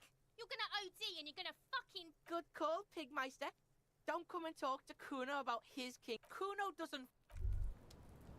doesn't fucking care. Apricot chewing gum scented one. August 2nd, early late summer. You're getting off the streetcar in Le Jardin, east of the river. Her father and mother are middle class. The nylon of her little jacket rustles next to you in the dark like autumn leaves. Her heels click on the pavement. You're walking up to the gate in front of her parents' house. She takes out her chewing gum and you kiss her. A feeling like electricity flows through your whole body. Immediately, you know that you've entered a completely different world. Ah, a love lost.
Well, I have to go and talk to Kuno's dad. Seems like a terrible idea, but we're gonna do it anyway.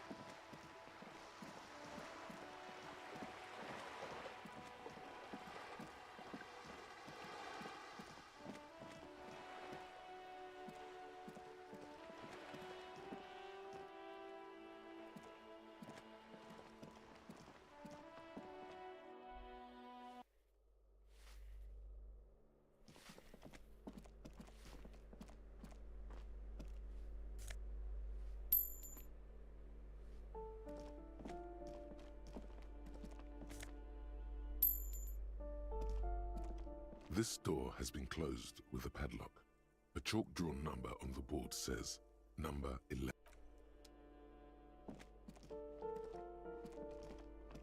So this should be 12. A shabby door hangs oddly on its hinges, secured to the doorframe with a safety chain. An unpaid energy bill is attached, threatening to cut off the electricity. It's addressed to Mr. Uno Doroita.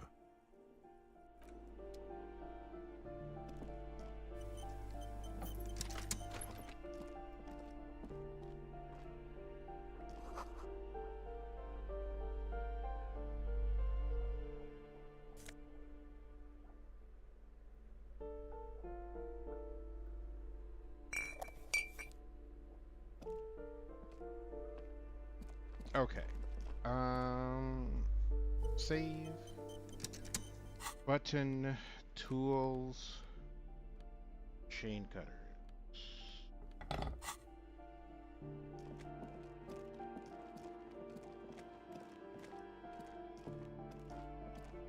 This door has been closed with a padlock. A chalk-drawn number on the board says number 11.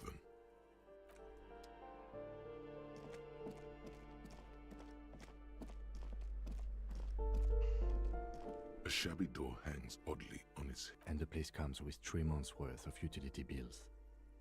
No response. The apartment numbers have fallen off the door, leaving the panel with a sticky 1-shaped shadow and a marker drawn 2. Good thing you already have the chain cutters in your hand. Nothing left to do now but snip, snip.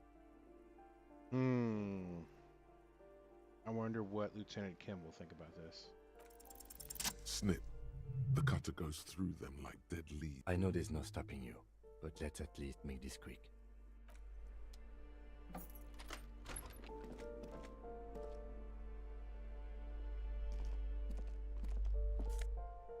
Give me that grip. A phone book lies open on the table, covering a stack of utility bills. Right next to it, in plain sight, sits a small bottle of amphetamine, conveniently equipped with a straw. Good. Confiscate. The minuscule amount of amphetamine doesn't interest the lieutenant in the slightest. He listens instead to something in the other room. You pocket the bottle as if it were the most natural thing in the world.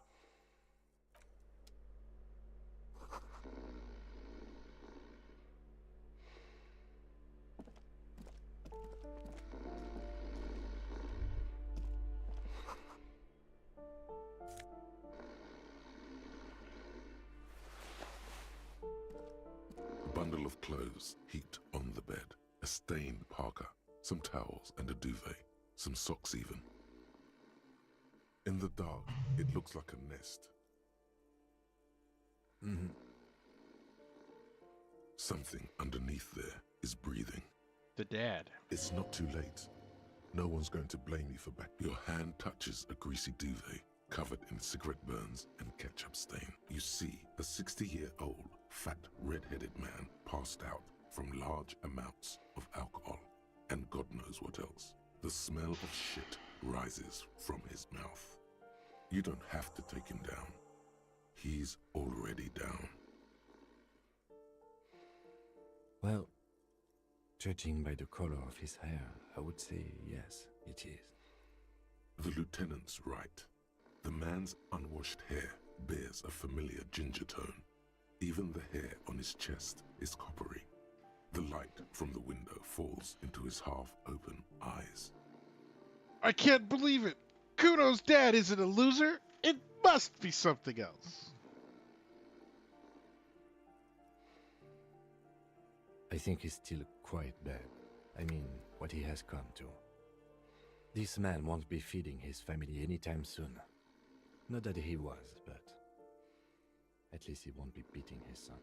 A pair of half-open bug eyes is staring back at you from the dark, empty, and frozen. It's clear that the person behind them is not awake.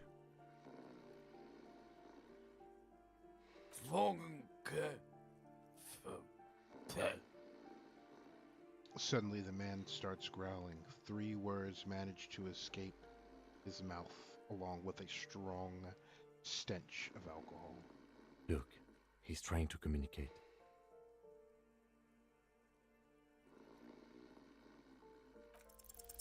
The man groans once again, but his tongue keeps failing him. It's impossible to make out the syllables. A hand emerges from the blankets, trying to gesticulate something. Baby Kuno's gonna be so... Yeah, I mean, he is kind of done already. And then it dawns upon you, clear and surreal. Pigs, he says. He's trying to call you pigs. His hand falls back on the bed, limp and defeated. A loud snore escapes his mouth. He's asleep again. At least he got to say his piece. He did. He definitely said his piece. What is there to do? We could turn him on his side so he doesn't choke on his own vomit, but he's already on his side. We could take him to Remedy or Saint-Baptiste, but he doesn't have money for medical services. The almshouse would turn him down. They don't do charity for people who are trying to kill themselves. Besides, he'll be dead in a few. Years, months, weeks. The pile of blankets grunts miserably. Silence, only heat emanates from the sleeping body. Well, that was fun.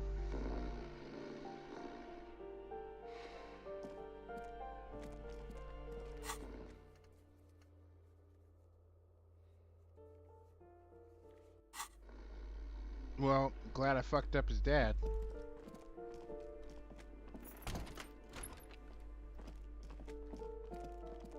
Alright, we're gonna go talk to Kuno and tell him he's not allowed to have speed.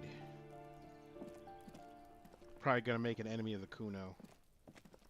But them's the breaks, you know?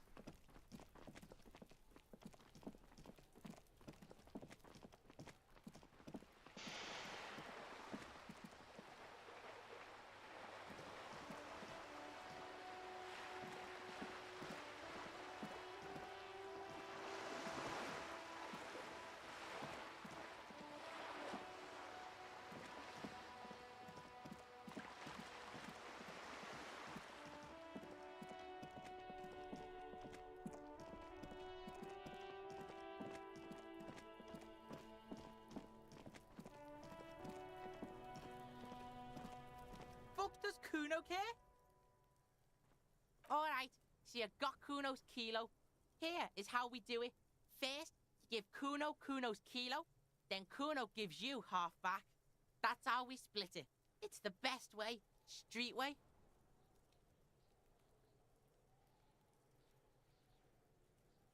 Word on the street is, you sent your little friend in dressed as a hooker, distraction style. That's some sick shit. God damn, Kuno. You little asshole. Not a single muscle moves on the lieutenant's face. Kuno wants to hear all about it, but first we split the kilo, then we shoot the shit. Alright. Kuno knew you'd try that sneaky pig shit on him. Tell him, Kuno! Kuno's got brains. This shit doesn't surprise Kuno. So Kuno's gonna give you one more chance. Know this, pig. Shit is major. Major fucking choice, pig. Kuno won't take this shit lightly. The pieces are moving, pig. This is fucking domino shit. It's hard to see how not giving a boy a bag of amphetamine would cause some catastrophic cascade response. Right. Hard to see, but easy to feel. Somehow, this will change things. Tick, tick, tick, tick. Decision time. What's it gonna be? You gonna fuck the Kuno? Alright. You fucked the Kuno. Everybody, Kuno got fucked by his pocket pig. Just when we getting our business on, the pig throws it all away. I told you he can't be trusted. I told you. I told you he'd steal the shit. Relax, see? We got plenty of kilo. Kilo underground, in the tree. This ain't about that. This is about you and Kuno. You mismanaged this shit. Now everything is fucked between us. How are you gonna make this up to the Kuno, huh? There is genuine disappointment below the act, sire. In truth, Kuno doesn't really believe there's anything you can do to make up for this. The damage is irreparable. Yeah?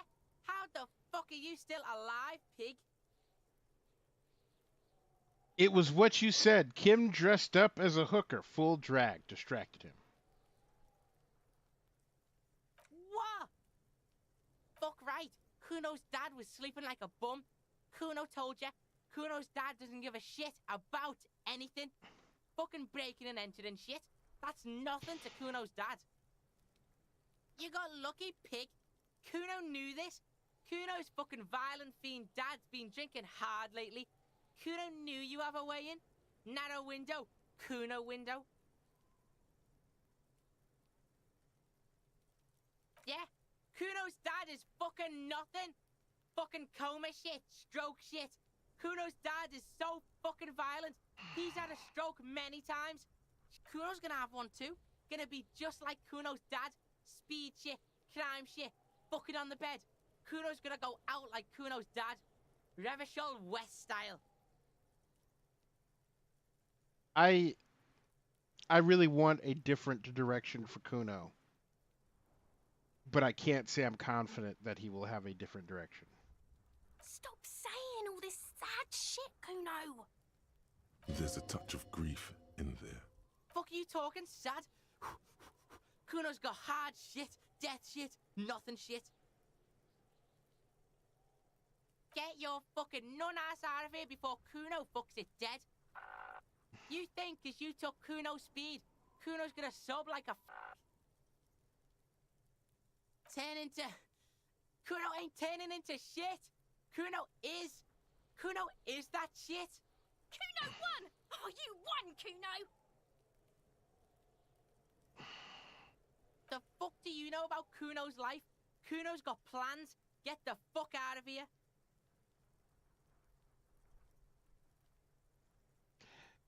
Yeah, we got plans. No matter how this unfolds, I cannot, in good conscience, give a 12-year-old the lightning. Like, no. Never. And, like, he's an officer of the law. So he double shouldn't be doing that. Fuck right there were. Fucking 3 years or some shit.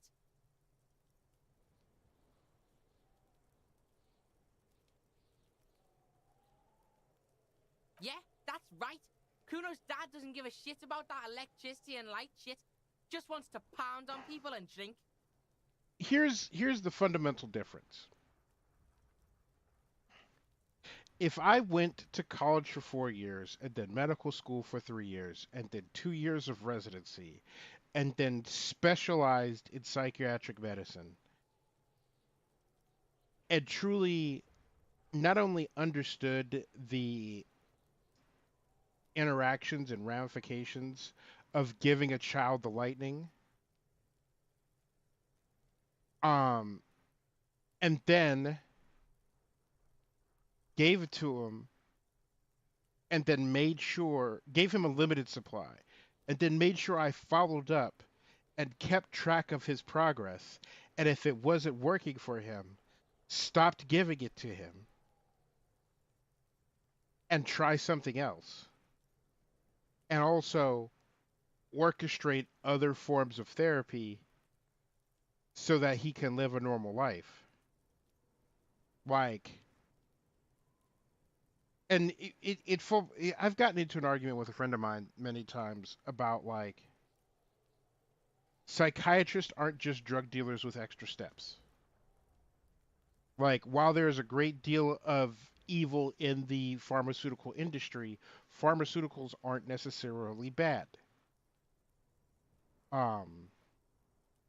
And my friend has told me many times that they don't trust the establishment and they don't trust psychiatrists and all that jazz.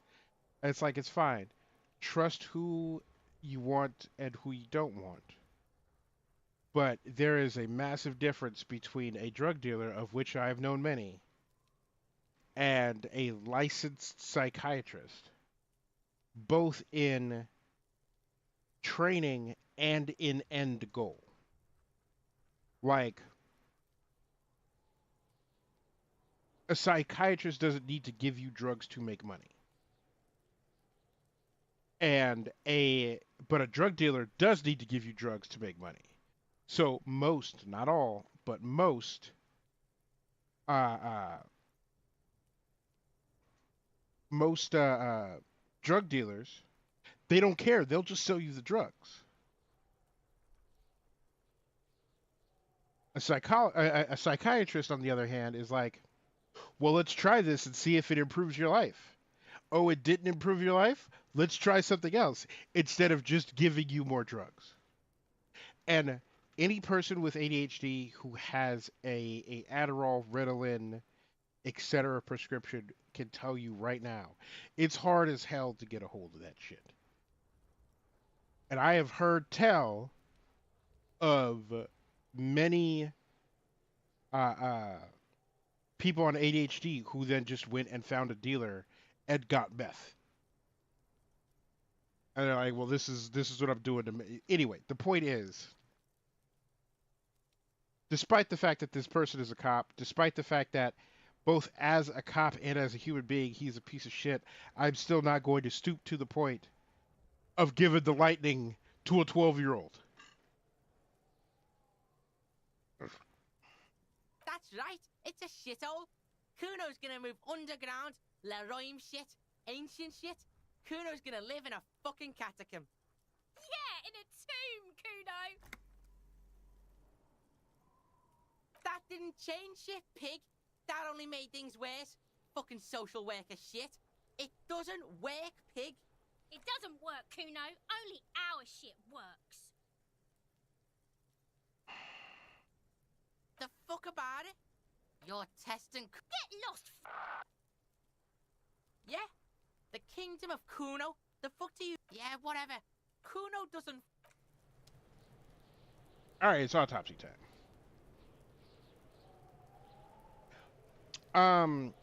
Possibly before you showed up, I was talking about how, like, on the one hand, the point of this game is to play a cop and to perform an investigation, which includes, but is not limited to,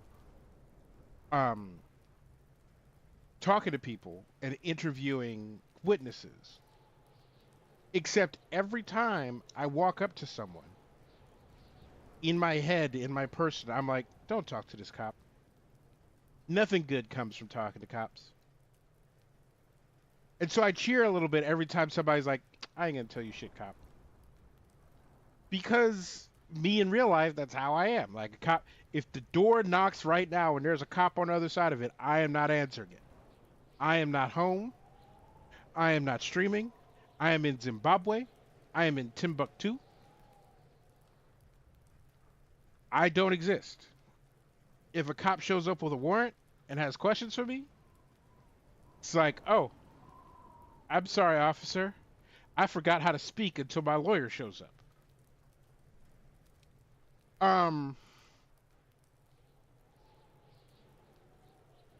But also, like, with piece of shit cop here, there's being a funny, congenial piece of shit. Like, you get real drunk, you puke on yourself, you stumble around, you say out-of-pocket shit to people. All that's fine and dandy. But, like, if you're a piece of shit like Kuno's dad, where, like, you have responsibilities, both to yourself and other people, especially your children, you don't take care of those things.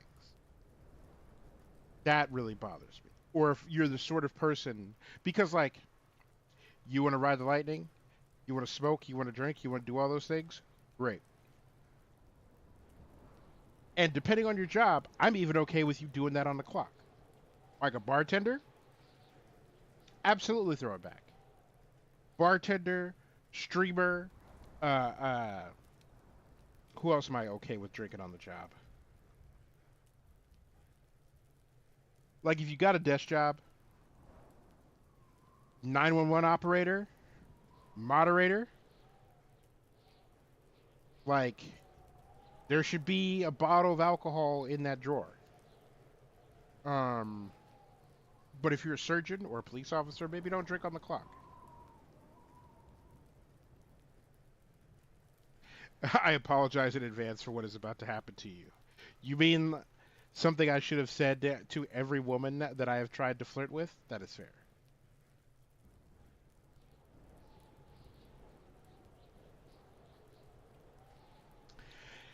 It's... So to answer your question, which is because you acknowledge him as a piece of shit and you're playing him, as the player, do you find yourself more engaging as a protagonist, or do you tolerate him as a way to experience the world? I wouldn't necessarily say like tolerating. And there's another like interesting perspective on this. And there's a storytelling thing that I've espoused over the years, in that you do not have to like a protagonist for the protagonist to be interesting and compelling. You could have a protagonist that you do not personally identify with, that you think is kind of a jerk, but it's still interesting to follow them along on their journey. And there's an argument to be made that you can write a compelling story with zero good people in them. There is a movie that came out that I'm trying to remember the name of, that had Natalie Portman and Clive Owen and I think Julia Roberts and like one other, Closer. I think it's Closer. But you sit down and you watch that movie from start to finish, and every single person in it is a royal piece of shit. They're all awful people. And there are no happy endings.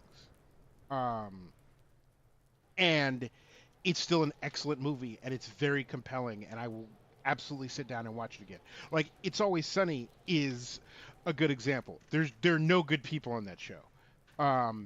And it makes no bones about everyone being shitbags. Like, the center part of the comedy is how awful everybody is. And I think that's like the major difference I have between, like the difference of opinion I have about It's Always Sunny versus Seinfeld. Seinfeld is a show where they're all terrible human beings, but the show acts like they're reasonable people. And it's written from the perspective of we're all behaving reasonably. There's nothing obtuse about what we are doing. And everybody else who's reacting poorly to us, they're the people with the problem. And there are too many people who don't recognize that. And there are too many people who argue that, like, the people in Seinfeld are, like, not terrible human beings. And part of why in like the 2.5 episodes of Seinfeld that I've sat down and watched, I found nothing funny or compelling about it, is because there was no sense of like irony in it. Whereas you sit down and you watch Always Sunny, and it's so over the top, it's so in your face, it's so slapstick, that there's no way that the viewer can watch this and go, the writers think these people are great. It's 100% you sit down and it's the writers going, look at these idiots, and laugh at how terrible, awful, misbehaved, misaligned these human beings are. And That's where the comedy comes from for me. Same thing with Archer, is like you watch Archer, and they're all bad people. They're all just terrible human beings, and their own actions make their world worse. Um, and that's where the comedy comes from. And so with something like this, where it's like, Lieutenant Kim is a good dude. He's fucking ride or die. Listen, I love Pam. I love Pam so much. Pam is a gossip. Pam gets involved with just the most dangerous people that she could get her hands on. She works at a spy organization, a non-sanctioned spy or organization, and races with the Yakuza and hangs out with biker gangs and goes to a fight pit. All of those things are awesome. None of those things make her a good person. And as the HR person, having a problem with sexually harassing your coworkers, probably bad. I do love Pam, though.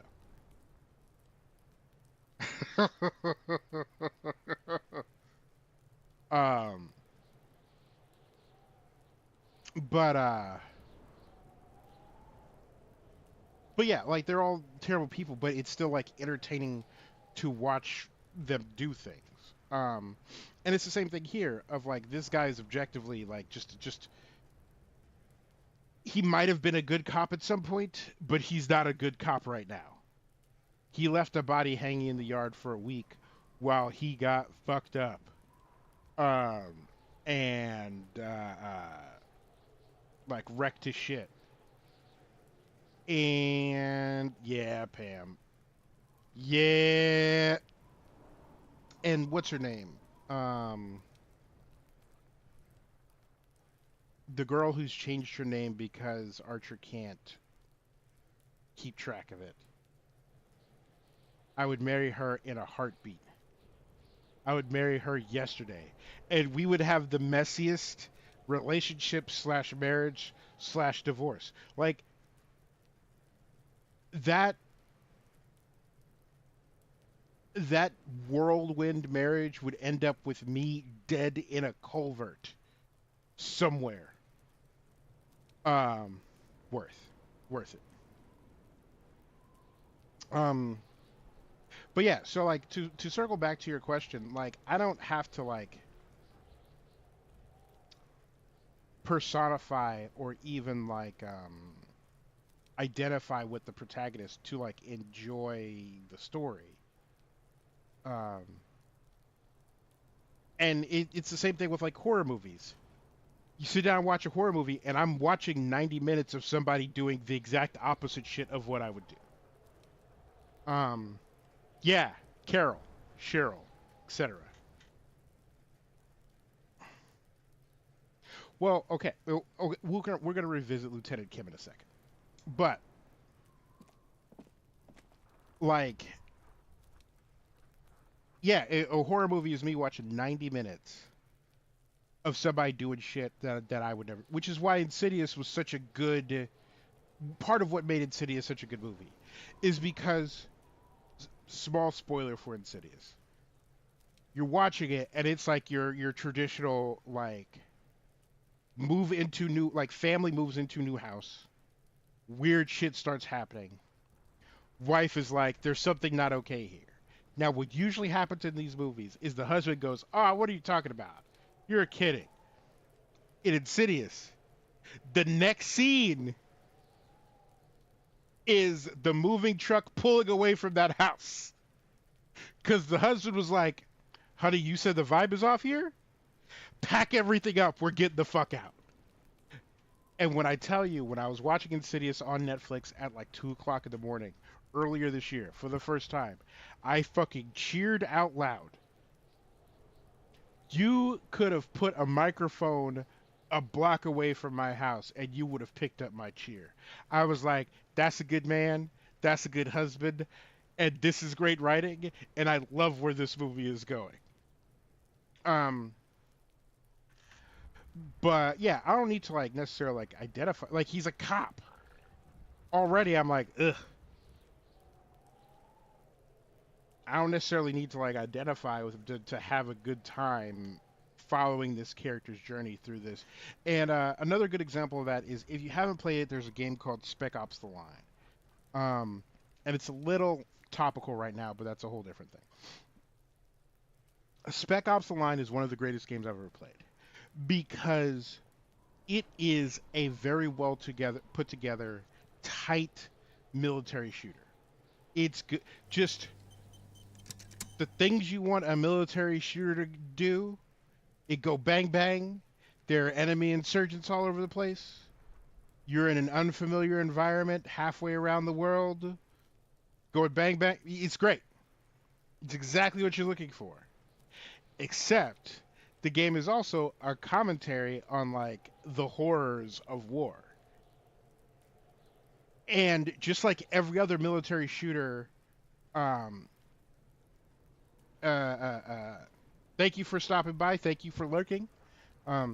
But whenever I play a military shooter, there's always this like,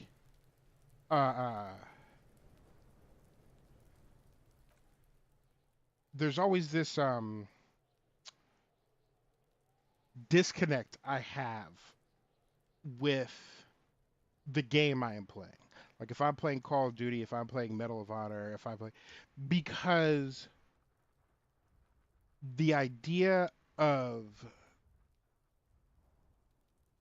threatening your life and sacrificing your life for an ideal like an amorphous ideal like a country, and being part of a war machine, and and in addition to all of that, also committing extreme and traumatizing acts of violence, both for you, the person committing them, and for the victims and the community of the victims.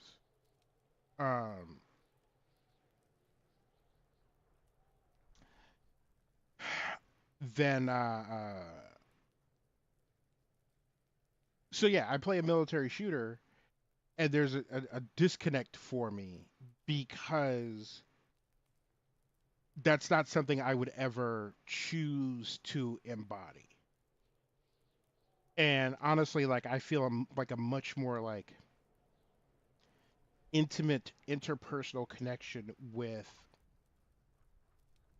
um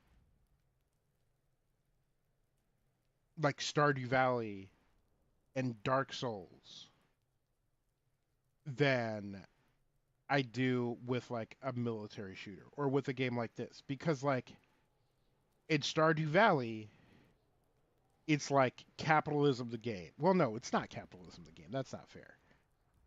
But it is work to make your daily bread. It's go outside, put shovel in ground, plant things, water them, watch them grow, and then use that to feed yourself and others. Like, that's something I can get behind. It's something that I can get into. Um, and like, what the Dark Souls series specifically, and I'm not talking about like the whole like FromSoft Souls like, I'm just talking Dark Souls 1, 2, and 3, is you wake up cursed and then you got to do something about it. It's not you set off on some epic journey with some radical ideal to like save the world or something like that. You wake up and the world sucks and you got to deal with it.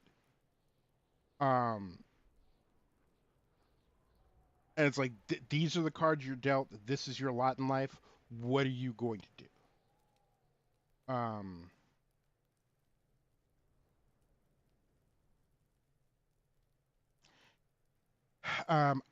I respect Spec Ops for what it did at the time, but I think it doesn't quite deliver on its message, as you literally have no choice but to commit the atrocities, then it blames you for them.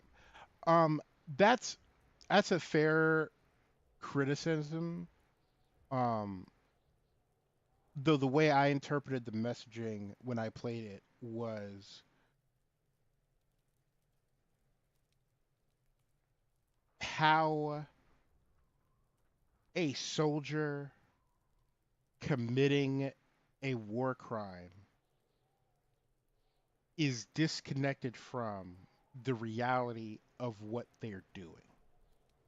How it is, how there is an enormous element of dehumanization involved. Um, 1 second.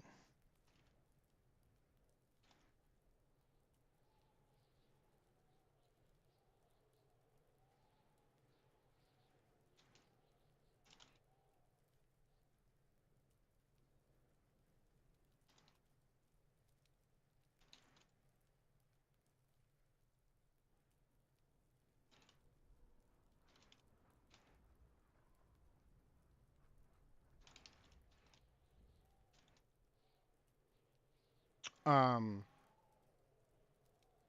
but yeah, like the just this like there's this veneer, this illusion that is overlaid over the things that you are doing. Um, except that many people, soldier or otherwise, don't get that veil ripped away moment. Um, and so, and also like your average person, especially like your average person who plays military shooters and goes, "This is fun. This is a good time." They don't understand that there are parts of the world where they weave bombers and drones into rugs, um, because it's such a fundamental part of their society. Um, they don't realize that for generations now, whether it be Cambodia or Iraq or Afghanistan or many other places, where there are adults who are lucky enough to have made it, but as a kid, they didn't look up and see the same sky that I did. Because, like, I know what it's like to have an occupying army patrol the streets, the LAPD right there. And, like, for me personally, there are two skies. There's helicopter above or not helicopter above. Again, because of the LAPD. But I can be somewhere away from the city and look up at the sky and just see the sky. And there are millions of people, adults and children alike, who can't experience that joy. Like, there are people out there who get sad when there's a cloudy day because there isn't any sunshine. And then there are millions of people who are glad when there's like a cloudy day because that means that death isn't going to rain from the sky. Um but yeah, but again, circling back to the original point, like there are a lot of ways that you can go on a journey with characters who are shitty and experience a fulfilling story.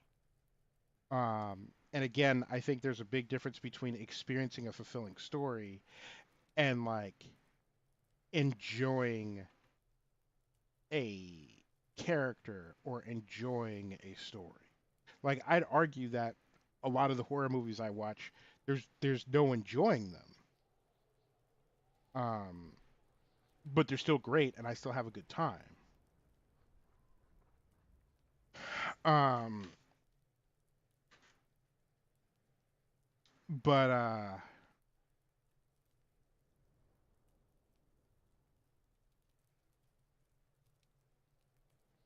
yeah, in Spec Ops it does do that, but again, I think there's like an assumption. I think it's like a layered thing. Because okay, so Kato, Spec Ops: The Line. It's a military shooter. And it's a futuristic military shooter. It takes place like 20 years in the future. Dubai is covered in sand, and it is ostensibly and starts out as a Heart of Darkness situation where the offensive thing to say is they've gone native. But there's a dude who is, I think, a lieutenant general, some high-ranking military officer who is off his gourd, who has gone completely around the bend and is doing awful stuff. And so you are part of a fire team sent to go and extract this man, to go stop him from doing whatever stupid shit he's doing. And you show up and you find like things he's written and things he's recorded, and then you pick up a radio and he could speak to you directly. And as he's talking to you, he's sort of like laying out his whole reason for doing what he's doing. And he sounds like he's lost the plot. Like he sounds like he's not that he has found a way to talk himself into whatever thing that he is doing. And the idea is it's playing on the trope of, well, the bad guy occasionally has a point. And the bad guy has a point until the kick the dog moment. And you go through the game and you're killing insurgents and you're fighting the people who are shooting back at you. And it presents itself as a standard, like, you represent the side of good. You are the military and you are going to clear out these people that are objectively bad. And in the early part of the game and up to like the midpoint of the game, there are these little hints that maybe you are not the good guy. But they're very easy to brush away, especially whenever you get one of those hints, the guy comes on the radio and then reinforces the fact that he's just completely out of his gourd.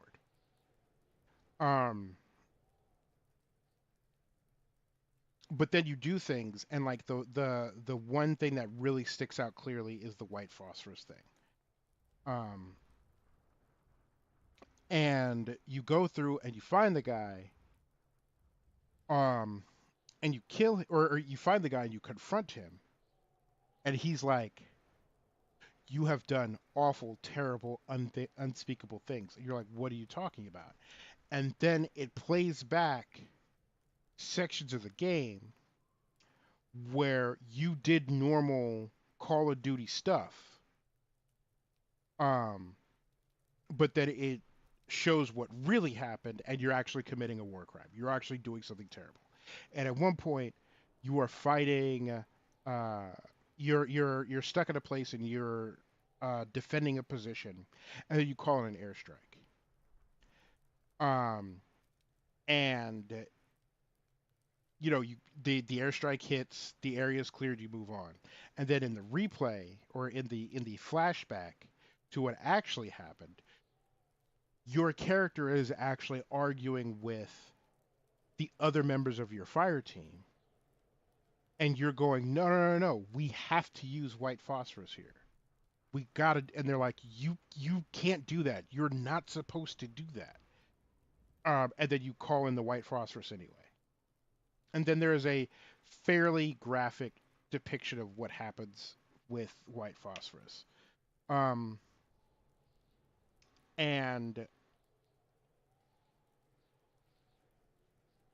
Ribbon brings up a good point of like one of the things is the tooltips on the loading screens change. and it's like, you know, press control to crouch, and then it's like, under the Geneva Conventions, such and such is a crime.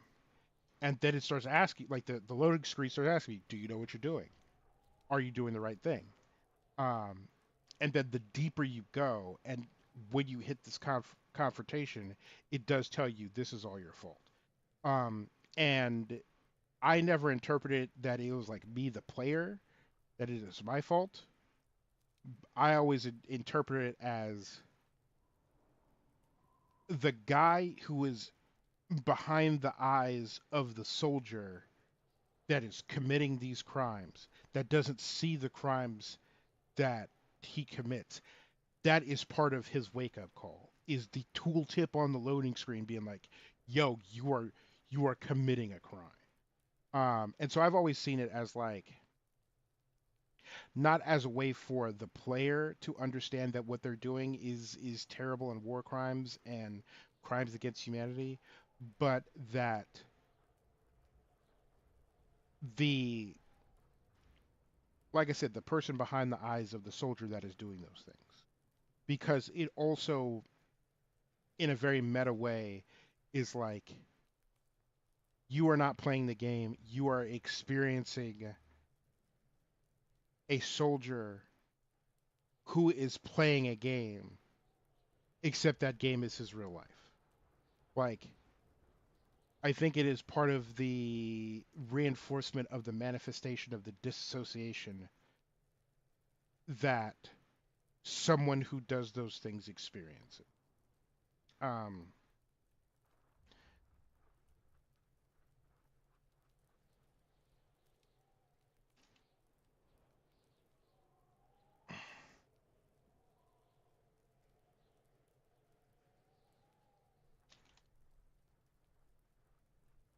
But but yeah, there is an element of like it, and it's very easy to like,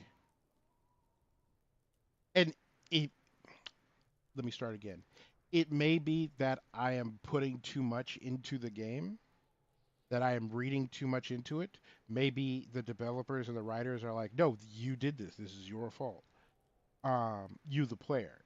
But like I said, I never interpreted that way, and that might just be a natural consequence of the fact that I personally very, very, very rarely get like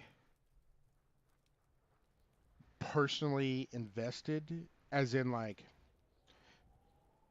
I never embody the characters that I play. And part of it is simply that like 99% of games don't have characters that look like me. Don't have characters that speak to me in that essential way. Um and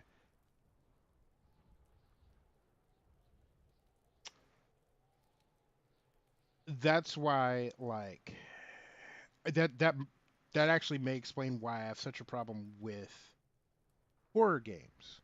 Um, is because of like the horror aspect of it and the ways in which they create a sensory experience tied to the fear.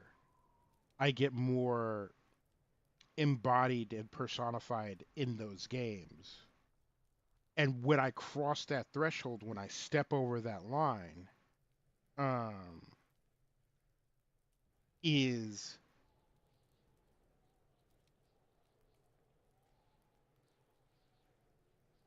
is where it gets uncomfortable for me. Is where it gets unpleasant for me. There was a um, Amazon horror series that was sort of based around the black horror, like the horror of racism in the United States, and horror stories told of that. And I got halfway through the first episode. The first episode is about this family that moves to Watts back when Watts was a primarily white demographic. And so many of the things that happened in that first 20 minutes speak directly to me, like crawls underneath my skin and lives in there, that I had to turn off.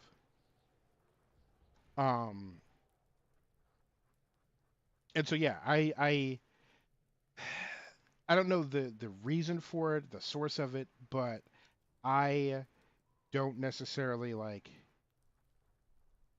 put my being on the inside of characters in games because they don't necessarily like speak to me that way. And so that's why like I said, I may be reading more into Spec Ops: The Line than the developers intended, but that was my takeaway. Final Fantasy VII and Final Fantasy VII Remake, I need to make more headway in Remake. Hold that thought. I have to pee. We shall return shortly.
All right, I have returned.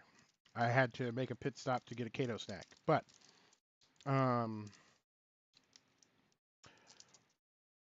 yeah, I gotta play more of Final Fantasy VII Remake. But I will say that like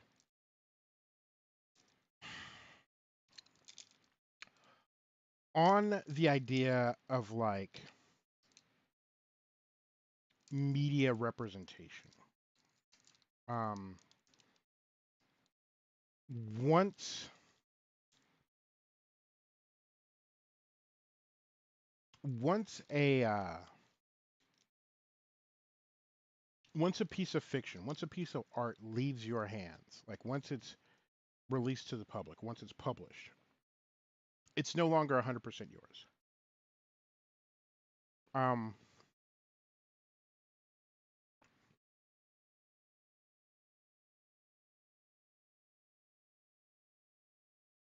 and fans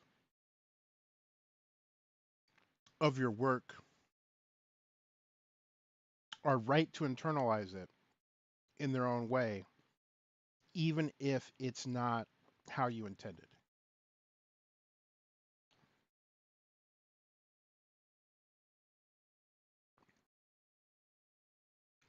Listen, live snack review. The non-American Kit Kat, I don't care how mid, they're all bangers. Delicious. Delicious. But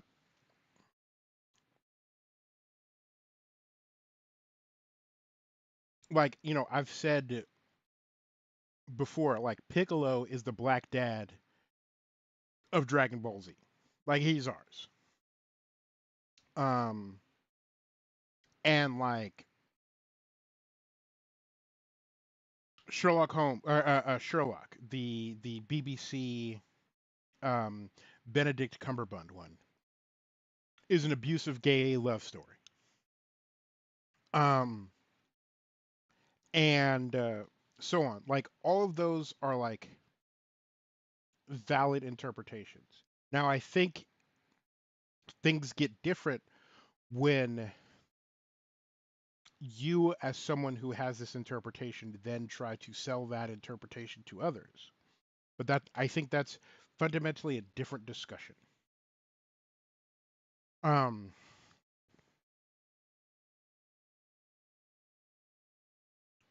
but Final Fantasy VII Remake being like a trans story is 100% valid. Like Kay will tell you, she first discovered like in a very real way homosexuality when Barrett and Cloud went on a date. Um, I first discovered my love affair with slight femboy twinks in 1989 when I played The Legend of Zelda. Um, and no one can convince me that Link is not a little Twinkie femboy. No one. And I spent a whole lot of time in Breath of the Wild running this man around town in a skirt. Okay? It'd be skirt, nothing else on. Nips out in the cold. Um, and like no one can say to me that Barrett wearing the sailor suit on a date with Cloud in a dress and pigtails and tell me that's not a gay date. Like, you couldn't make it more gay if Cloud sat in Barrett's lap and Barrett spoon fed him ice cream. Okay?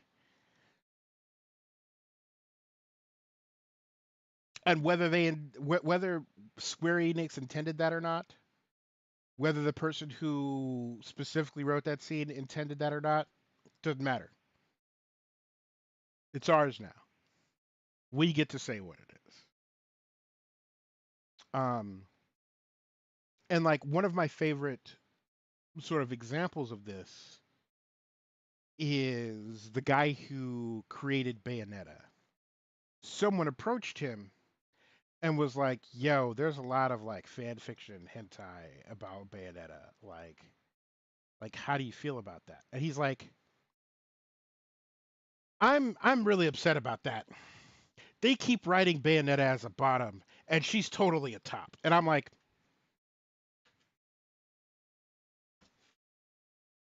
"Yes." Because it's true. Like once it's out there, people get to decide what it is. Um, they made Bayonetta straight in 3. That is some really bad fan fiction. That is some terrible fan fiction that they made in that game. Ugh, I'm glad that's not canon. No way, pan. Woo-wee. By pan, maybe. Straight? Gross. Um,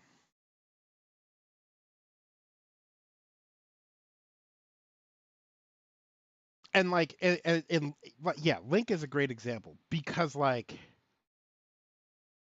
you get 5 people who are all equally nasty, but nasty in different ways, in a room and ask them about Link, and you will hear gay twink, you will hear soft boy heterosexual bottom, you will hear bi curious bottom, um, you will hear like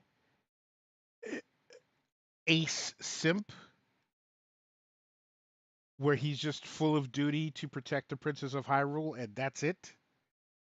You'll get a bunch of different takes. You'll even get somebody claiming that Link is a top, and that person is wrong, but they are entitled to their opinion. Um, so yeah, when it comes to a lot of those journeys, like it's important to recognize that how you interpret it and what you take away from it, especially if it's something really positive, especially if it's something really affirming, um, then that's a good thing. Like my favorite GTA is GTA San Andreas because in the first part of that game, there are so many things in that were nostalgic and affirming for me, and so many things that were a part of my real lived experience that it spoke to me in a way that a game has not spoken to me before or since. And in fact, very few pieces of media have to me that way at all. Um, and yeah, it was very, very strange to experience that in a video game. Um, but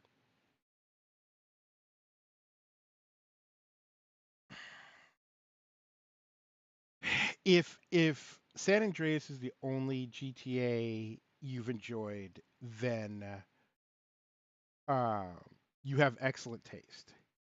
I will so like I have problems with 5 just because of Grand Theft Auto Online. Um, I've played maybe 5 hours of Grand Theft Auto Online and at no point had a good time.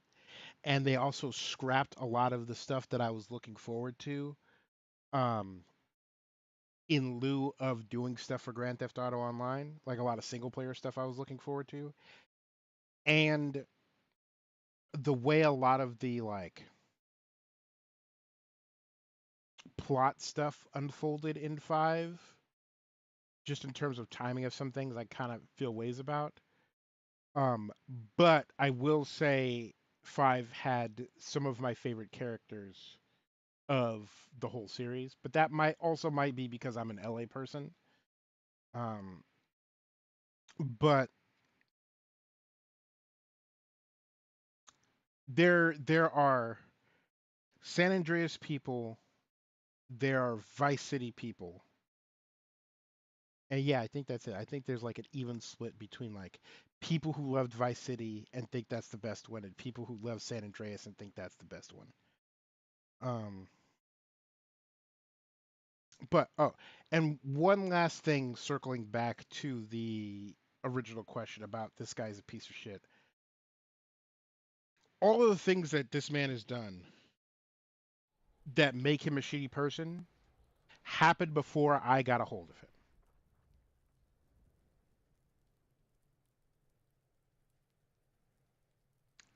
And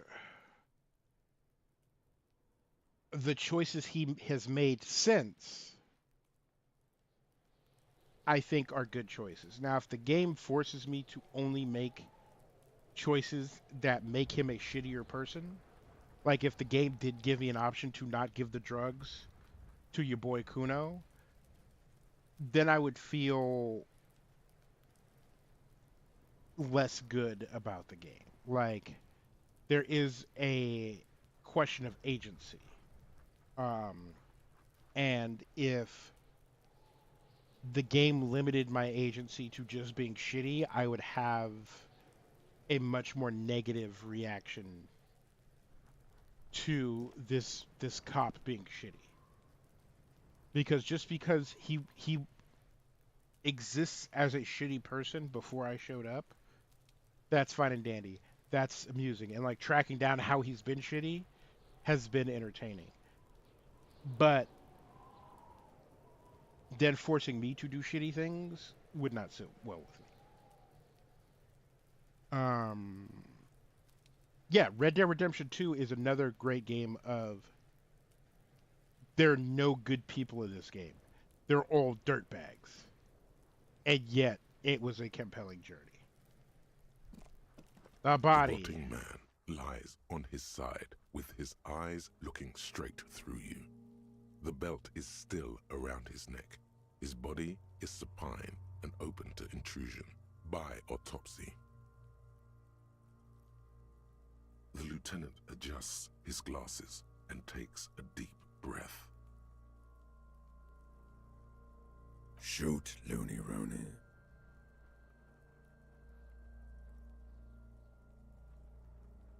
What is it that killed you then? Love or communism? Huh? You said love killed you, but when you fell down, you said it was communism. You're misquoting me, Rooney. I said communism killed me. Love did me in. Mood, I've been there. You really need to learn the difference, buddy. This is embarrassing. Come back later, Corpo. Amuse yourself with my frank manners and my memento mori features. If possible, also, see me in your dreams. First, what exactly is a field autopsy? Come on, officer. You know what a field autopsy is. You've done 100 of them. What you do know is, at 18.9 kilometers, the dormant shield volcano, Corpus Mundi, is the world's highest summit, and the failure of the 38 single, Et puis descend, to crack the top 20 was the death knell of disco. But what a field autopsy is, you have no idea. Do you have another pair of gloves? Unfortunately, no. They are better than nothing. Tell you what, I perform the anatomical side of things while you will take notes. That's right.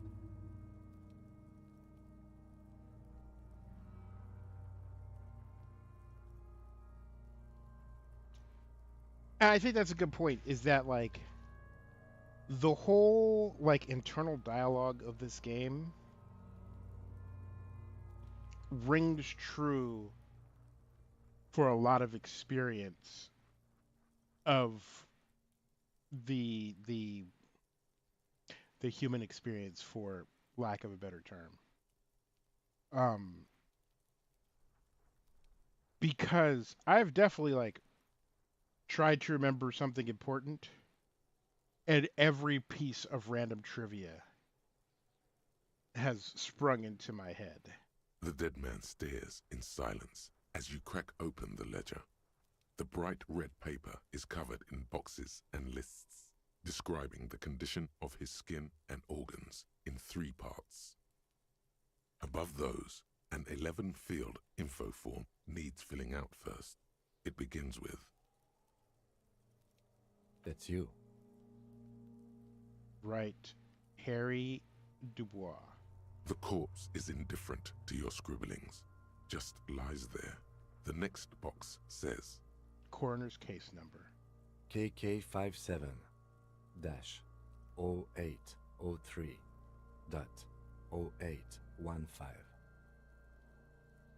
KK equals Kim Kitsuragi. 57 equals Precinct 57, followed by his date 0803 and time of arrival 0815 on the scene. He's indexed the case after himself, not you. That's because he doesn't want to bring up the messy question of your initials. Next. NA. Next. Date of birth. NA. Roughly 50. Try 40. The damage is so extensive, it's better to err on the young side. Right 50. The corpse looks ageless, like meat on a hook. Mondial. Mondial. Fair to olive-skinned, from the Isola of Muindi. This is as vague as it gets. You might as well say whitish. The pudgy mess of curdled meat looks neither Mondial nor anything other. Fucky, fucky! Also, now I want to sit down and play Final Fantasy VII Remake so that I can witness the trans journey and also Tifa. Though, when I was playing it, the first part of it, there was a chick who was part of the rebels that was really into Cloud, and I was just like, listen, Jessie. Is her name Jessie? Jessie could get it. Male. Sephiroth could get it, but that's different. This is different. That's different. Pigs can have sex!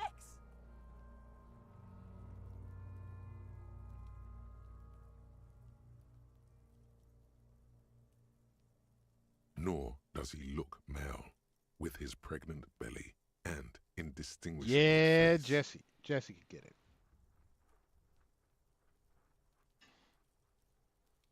And also, if I could play the whole game with Cloud in pigtails and a dress, I would. We're still going with March 4th, 51. I have a big soft spot in my heart for bottom femboys that can be bullied into dresses. Alas, I do not have it on PC. I have it on the PlayStation. What else? 9. Body identified by is non-applicable. 10. Case number is the same as the coroner's case. KK 57 0503 0815 listens motionless, with the cargo belt still around his neck. Only one box remains. Evidence of treatment. None. At least not after the initial examination. Yeah, I feel like it was built for the PlayStation, so I'm gonna play it on PlayStation. It's the same thing with like Spider-Man or like the Dark Souls games. Like the Dark Souls games were built for consoles.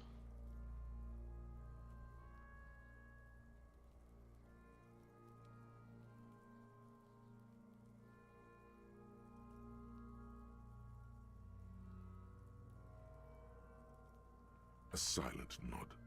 The lieutenant places his gloved hand on the corpse's chest, as if in preparation. Get in there, Kim.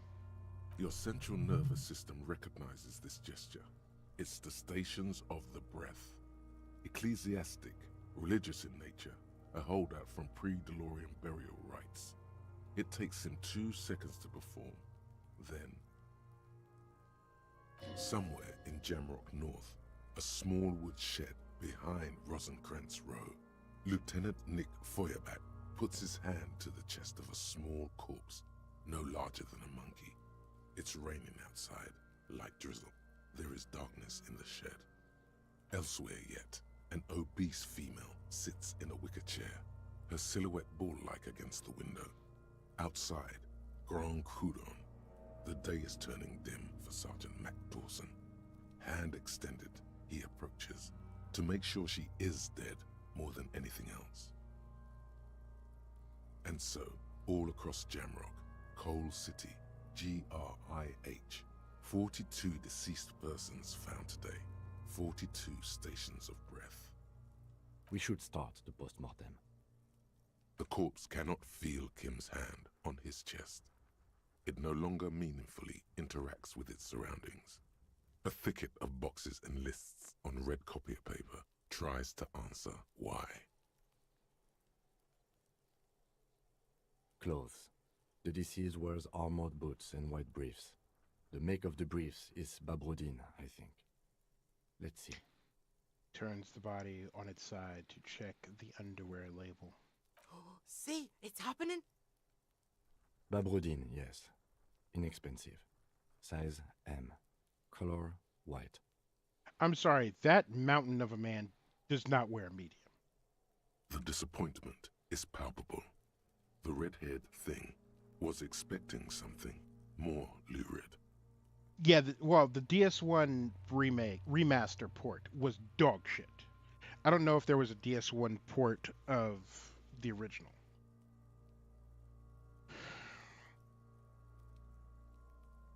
The rest of the clothes have been removed post-mortem by scavengers in order to get to the victim's ceramic armor. Officers are in search of the missing pieces. Removal of the boots is left for processing. It would be clever of you to omit the boots altogether, sire. If you are to keep them for yourself, as you ought to, you have deserved them more than anyone else. The boot has a serial number. It's E50.100.100. The lines between the plates are in the shape of the alphanumerical. The number is purposefully concealed by the design. Tattoos.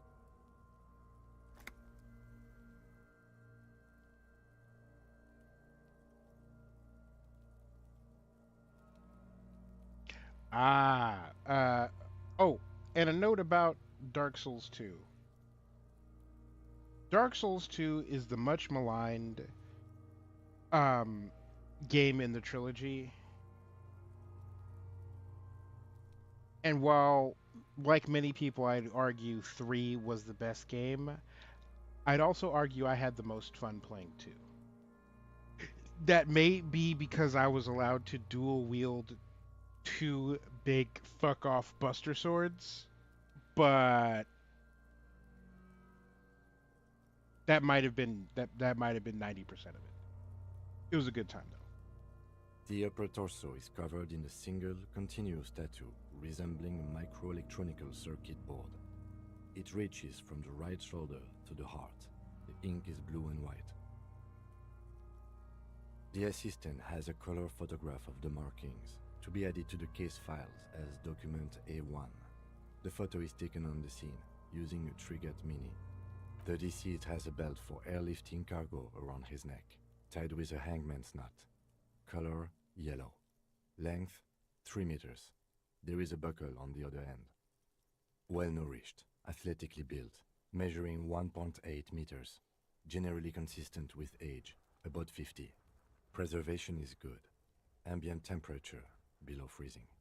Body hair is light brown. Distribution is consistent with age. The deceased had male pattern baldness. Hair is combed back, short. Lividity is consistent with hanging. The head is congested.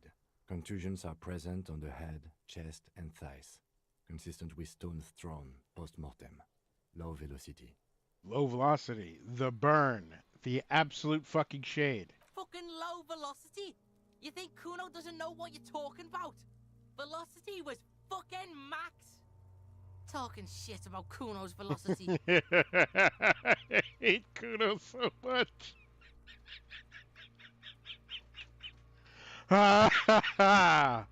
In addition, there are bite marks on the face, scalp, and chest, consistent with predation. Ligature mark.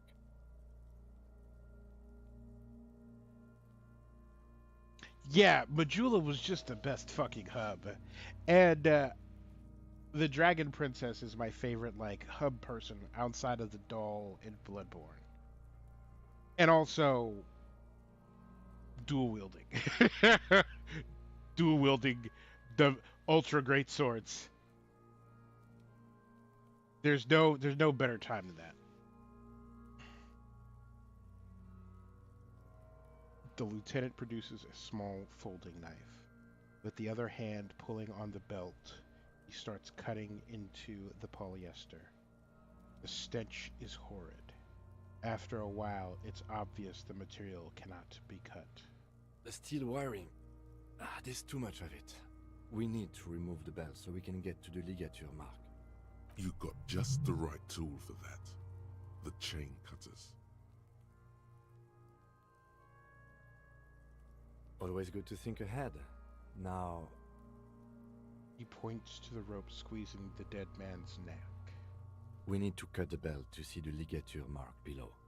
Carefully, with as much precision as you can. See? My pig is gonna fuck his head off. No, he ain't. Your pig's a boring fuck.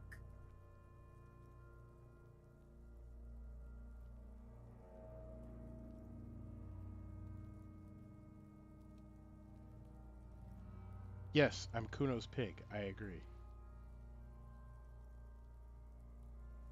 The belt is equally tight around the whole circumference of his neck, swelling over the edges like white bread rising from the east.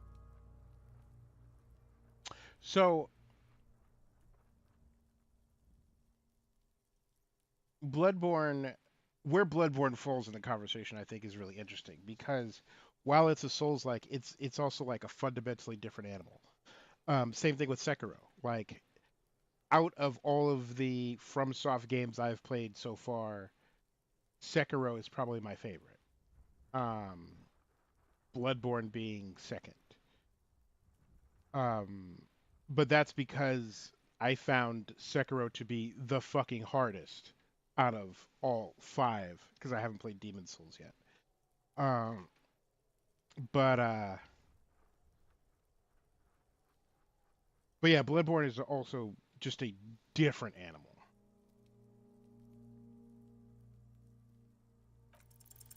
After some deliberation, you sink the cutters into the knot tying the belt together. You squeeze the rubber handles together, sweat forming on your brow. Snap! The knot is slashed. Another cut and the belt falls apart like a flower bouquet, revealing the dead man's neck and the dark red ligature mark around it. The rope rises to a point, leaving a gap in the ligature mark. The suspension point is in the back of the neck. Hemorrhaging is observed on the skin, above and below the ligature mark. The mark is well pronounced, consistent with a drop from 1 or 1.5 meters. Chest is intact, normal contour, abdomen is protuberant, pelvis intact, genitalia... He pulls down the man's underpants. No! Let's get up and see! I fucking knew it! This is clearly what they've been waiting for, ever since the autopsy began. The lieutenant is trying to make it as boring as possible. Genitalia is male and unremarkable. No evidence of injury. Back is symmetrical and intact. Upper and lower extremities are intact, but asymmetrical. There are combat injuries on the right hand, thigh, and hip. In addition, I see smaller, residual scars, too numerous to count, covering about 30% of his skin. From wounds sustained over 2, maybe more decades, dispersal and accumulation indicates long and active combat duty. Last item, hands. Hands are clean. No sign of a recent struggle. Ooh. That's all for the external. Well done. What next? Internal. Central nervous system. I have nothing. Do you have anything on this man's central nervous system? Of course, there is a moral to be drawn from it. A moral to this story. No. Musculoskeletal. Purge fluid is coming from the mouth. Not injury related. Eyes and tongue protuberant. Hyoid bone. Let's see. With his eyes almost closed, the lieutenant puts his hand on the dead man's throat and begins to massage it, gently. A rotting smell erupts from the mouth. Purge fluid runs down his lips, black and viscous. You hear cracks as the lieutenant moves his sharp fingers inside the flesh, like the creaking of an old house at night. Yeah, jack that fucker off! The hyoid bone is fractured. The rest of the musculoskeletal system is intact. Unremarkable. Respiratory system. Back hunched as if in prayer, he begins to pry open the dead man's jaws. He stops to exert more force. Both hands are. Oral cavity shows no lesions. The victim has received dental implants, possibly after a combat wound. Mouth swollen, hemorrhaging present in mucosa of the lips and mouth. No scream, no sigh of relief rises from the darkness inside. It's humid there. Sickly sweet air, unlike anything living. You feel like you're about to throw up again, straight in that mouth of his. Hepatobiliary, NA.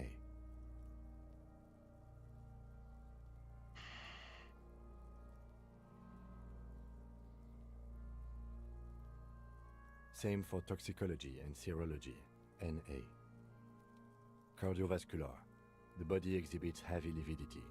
Blood has gathered in the hands, feet, and neck. Hypostasis is visually consistent with the hanging.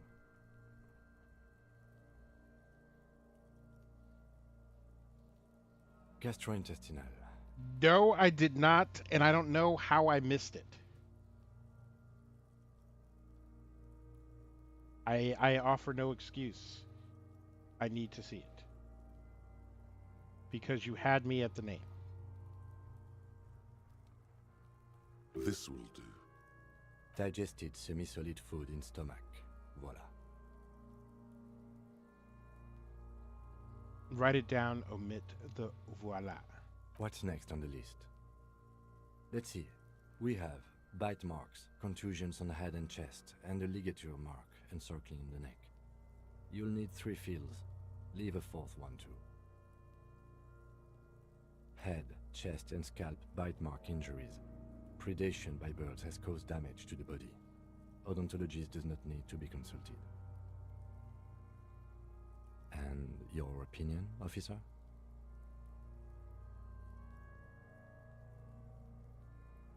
Non-fatal post-mortem. Agreed. Next injury? Contusions. So, the scalp bleeds from a post-mortem head injury, a stone. The injury does not have the rim of an early inflammatory response. The perpetrator on the scene has confessed to causing it post-mortem. Hey, Zyke, welcome. At maximum velocity, fucko! At maximum velocity. Copy link address. Paste.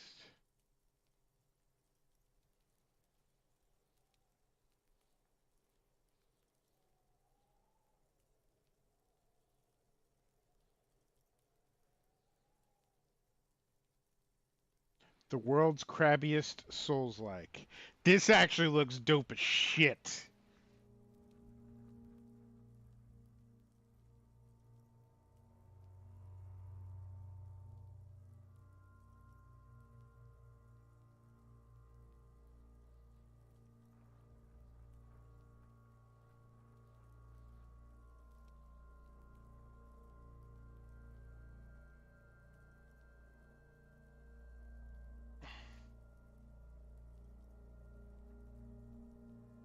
Not the chopsticks!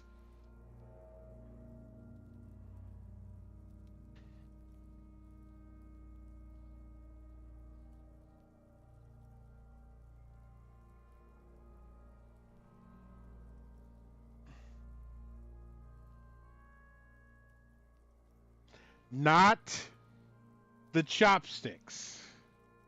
That's what won me over.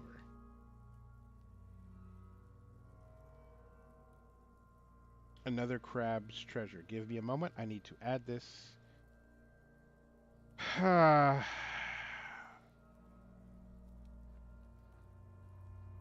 To my wish list. Which is already fucking bloated. I have to figure out if I have $7.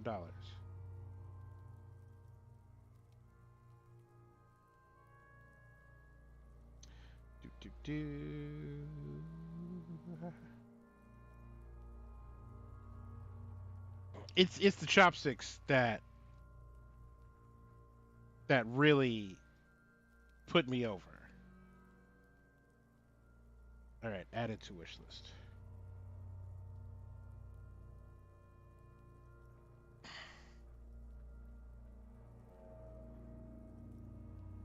Yeah, I am anticipating it now as well. The Clicku.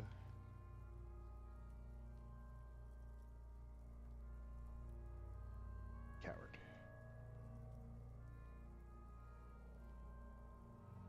All right, back to Kuno at maximum velocity. Bucko.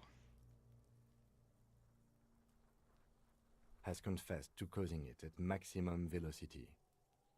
Coagulated blood sticks to his scalp and chest, where the countless stones have hit the dead man. Beneath, the description of injury. 2 boxes. Right. Next. A dark red abraded ligature mark encircling the neck, with a gap on the nape measuring, let's say, 7 centimeters. The hyoid bone is fractured, the cervical column intact. I see hemorrhaging on the skin, above and below the ligature mark. Depth of the mark, 1 centimeter. No signs of clawing on the neck. Below the note, 2 customary boxes wait to be ticked. The man's head jerks to the side. The ring around his neck is visible. Definitely fatal. That's it. We have established cause of death. It's not much, and it leaves much to be questioned, but it's a start.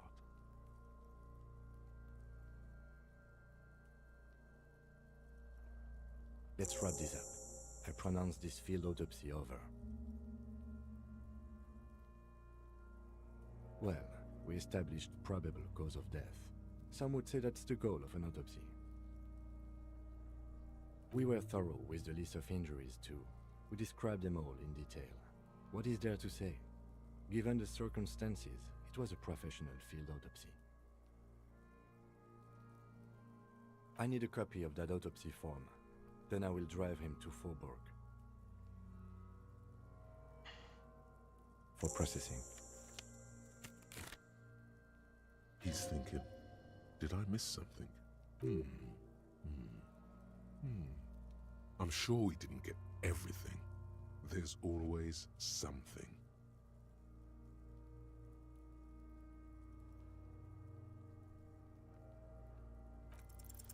You run your hands over the victim's cold body, his limbs, his torso with its swollen organs. Maybe you should be more thorough. His fingernails have turned dark. Do you think we missed something? You can't shake the feeling that there are more secrets concealed in the flesh before you. Okay, well, we are in livor mortis here. He is disintegrating. We need to refrigerate the body if we want to conduct another examination, and we need to do it fast. Hey, wasn't there a giant ice bear sarcophagus below that building? Yes. Now, I've rarely been disappointed by the size of a giant ice bear flesh, but I think we should still take a look at it first. Make sure it's I big love enough Kim. before we carry him over. Let's move. With every hour, whatever we are looking for in the deceased will become harder to find.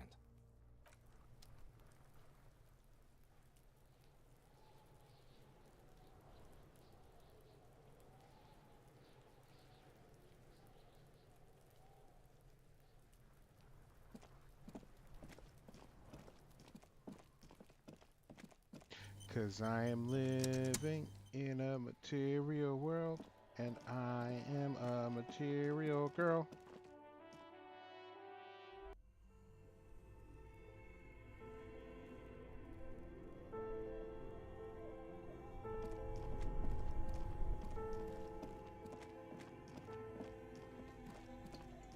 The bear's eyes are still glowing red, watching over all the ice cream wrappers hidden inside its belly.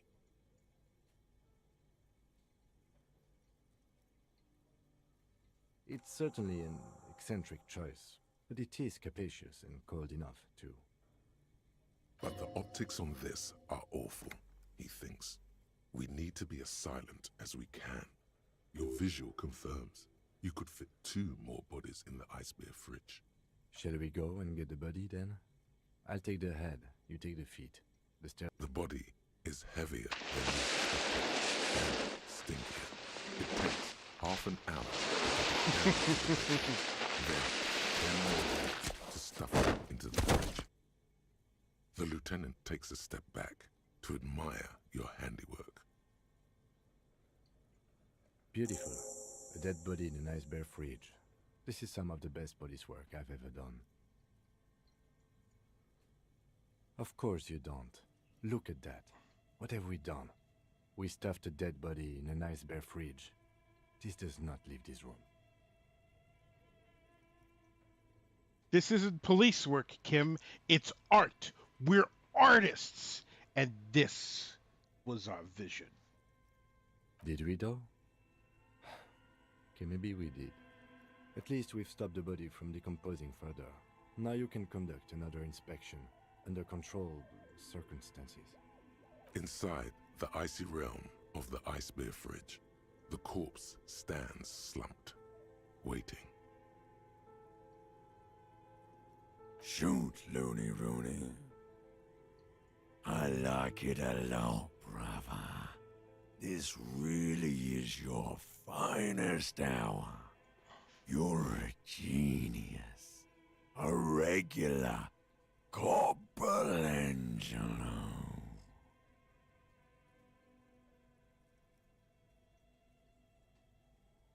I get that it's this world's take on Michelangelo, but like, sus.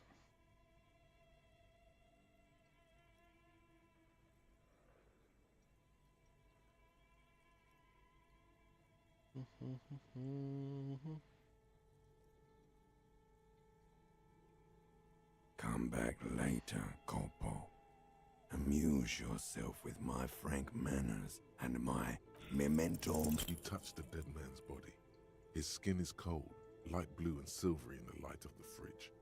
You still have no idea where to begin, or what to even do with him. It'll come to you sooner or later. At least he's safe here until then.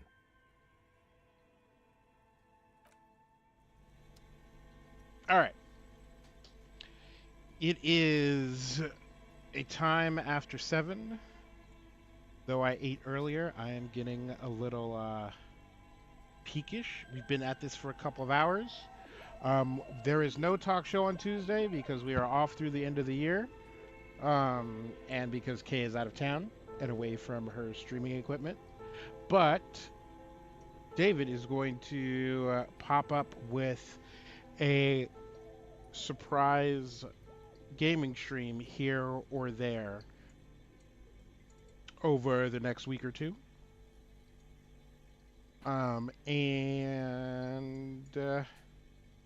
Yeah, we'll see what we'll be playing. I won't make any more progress on Disco Elysium. That is for the Friday stream. I don't want anybody who has been following on this journey to miss any of it.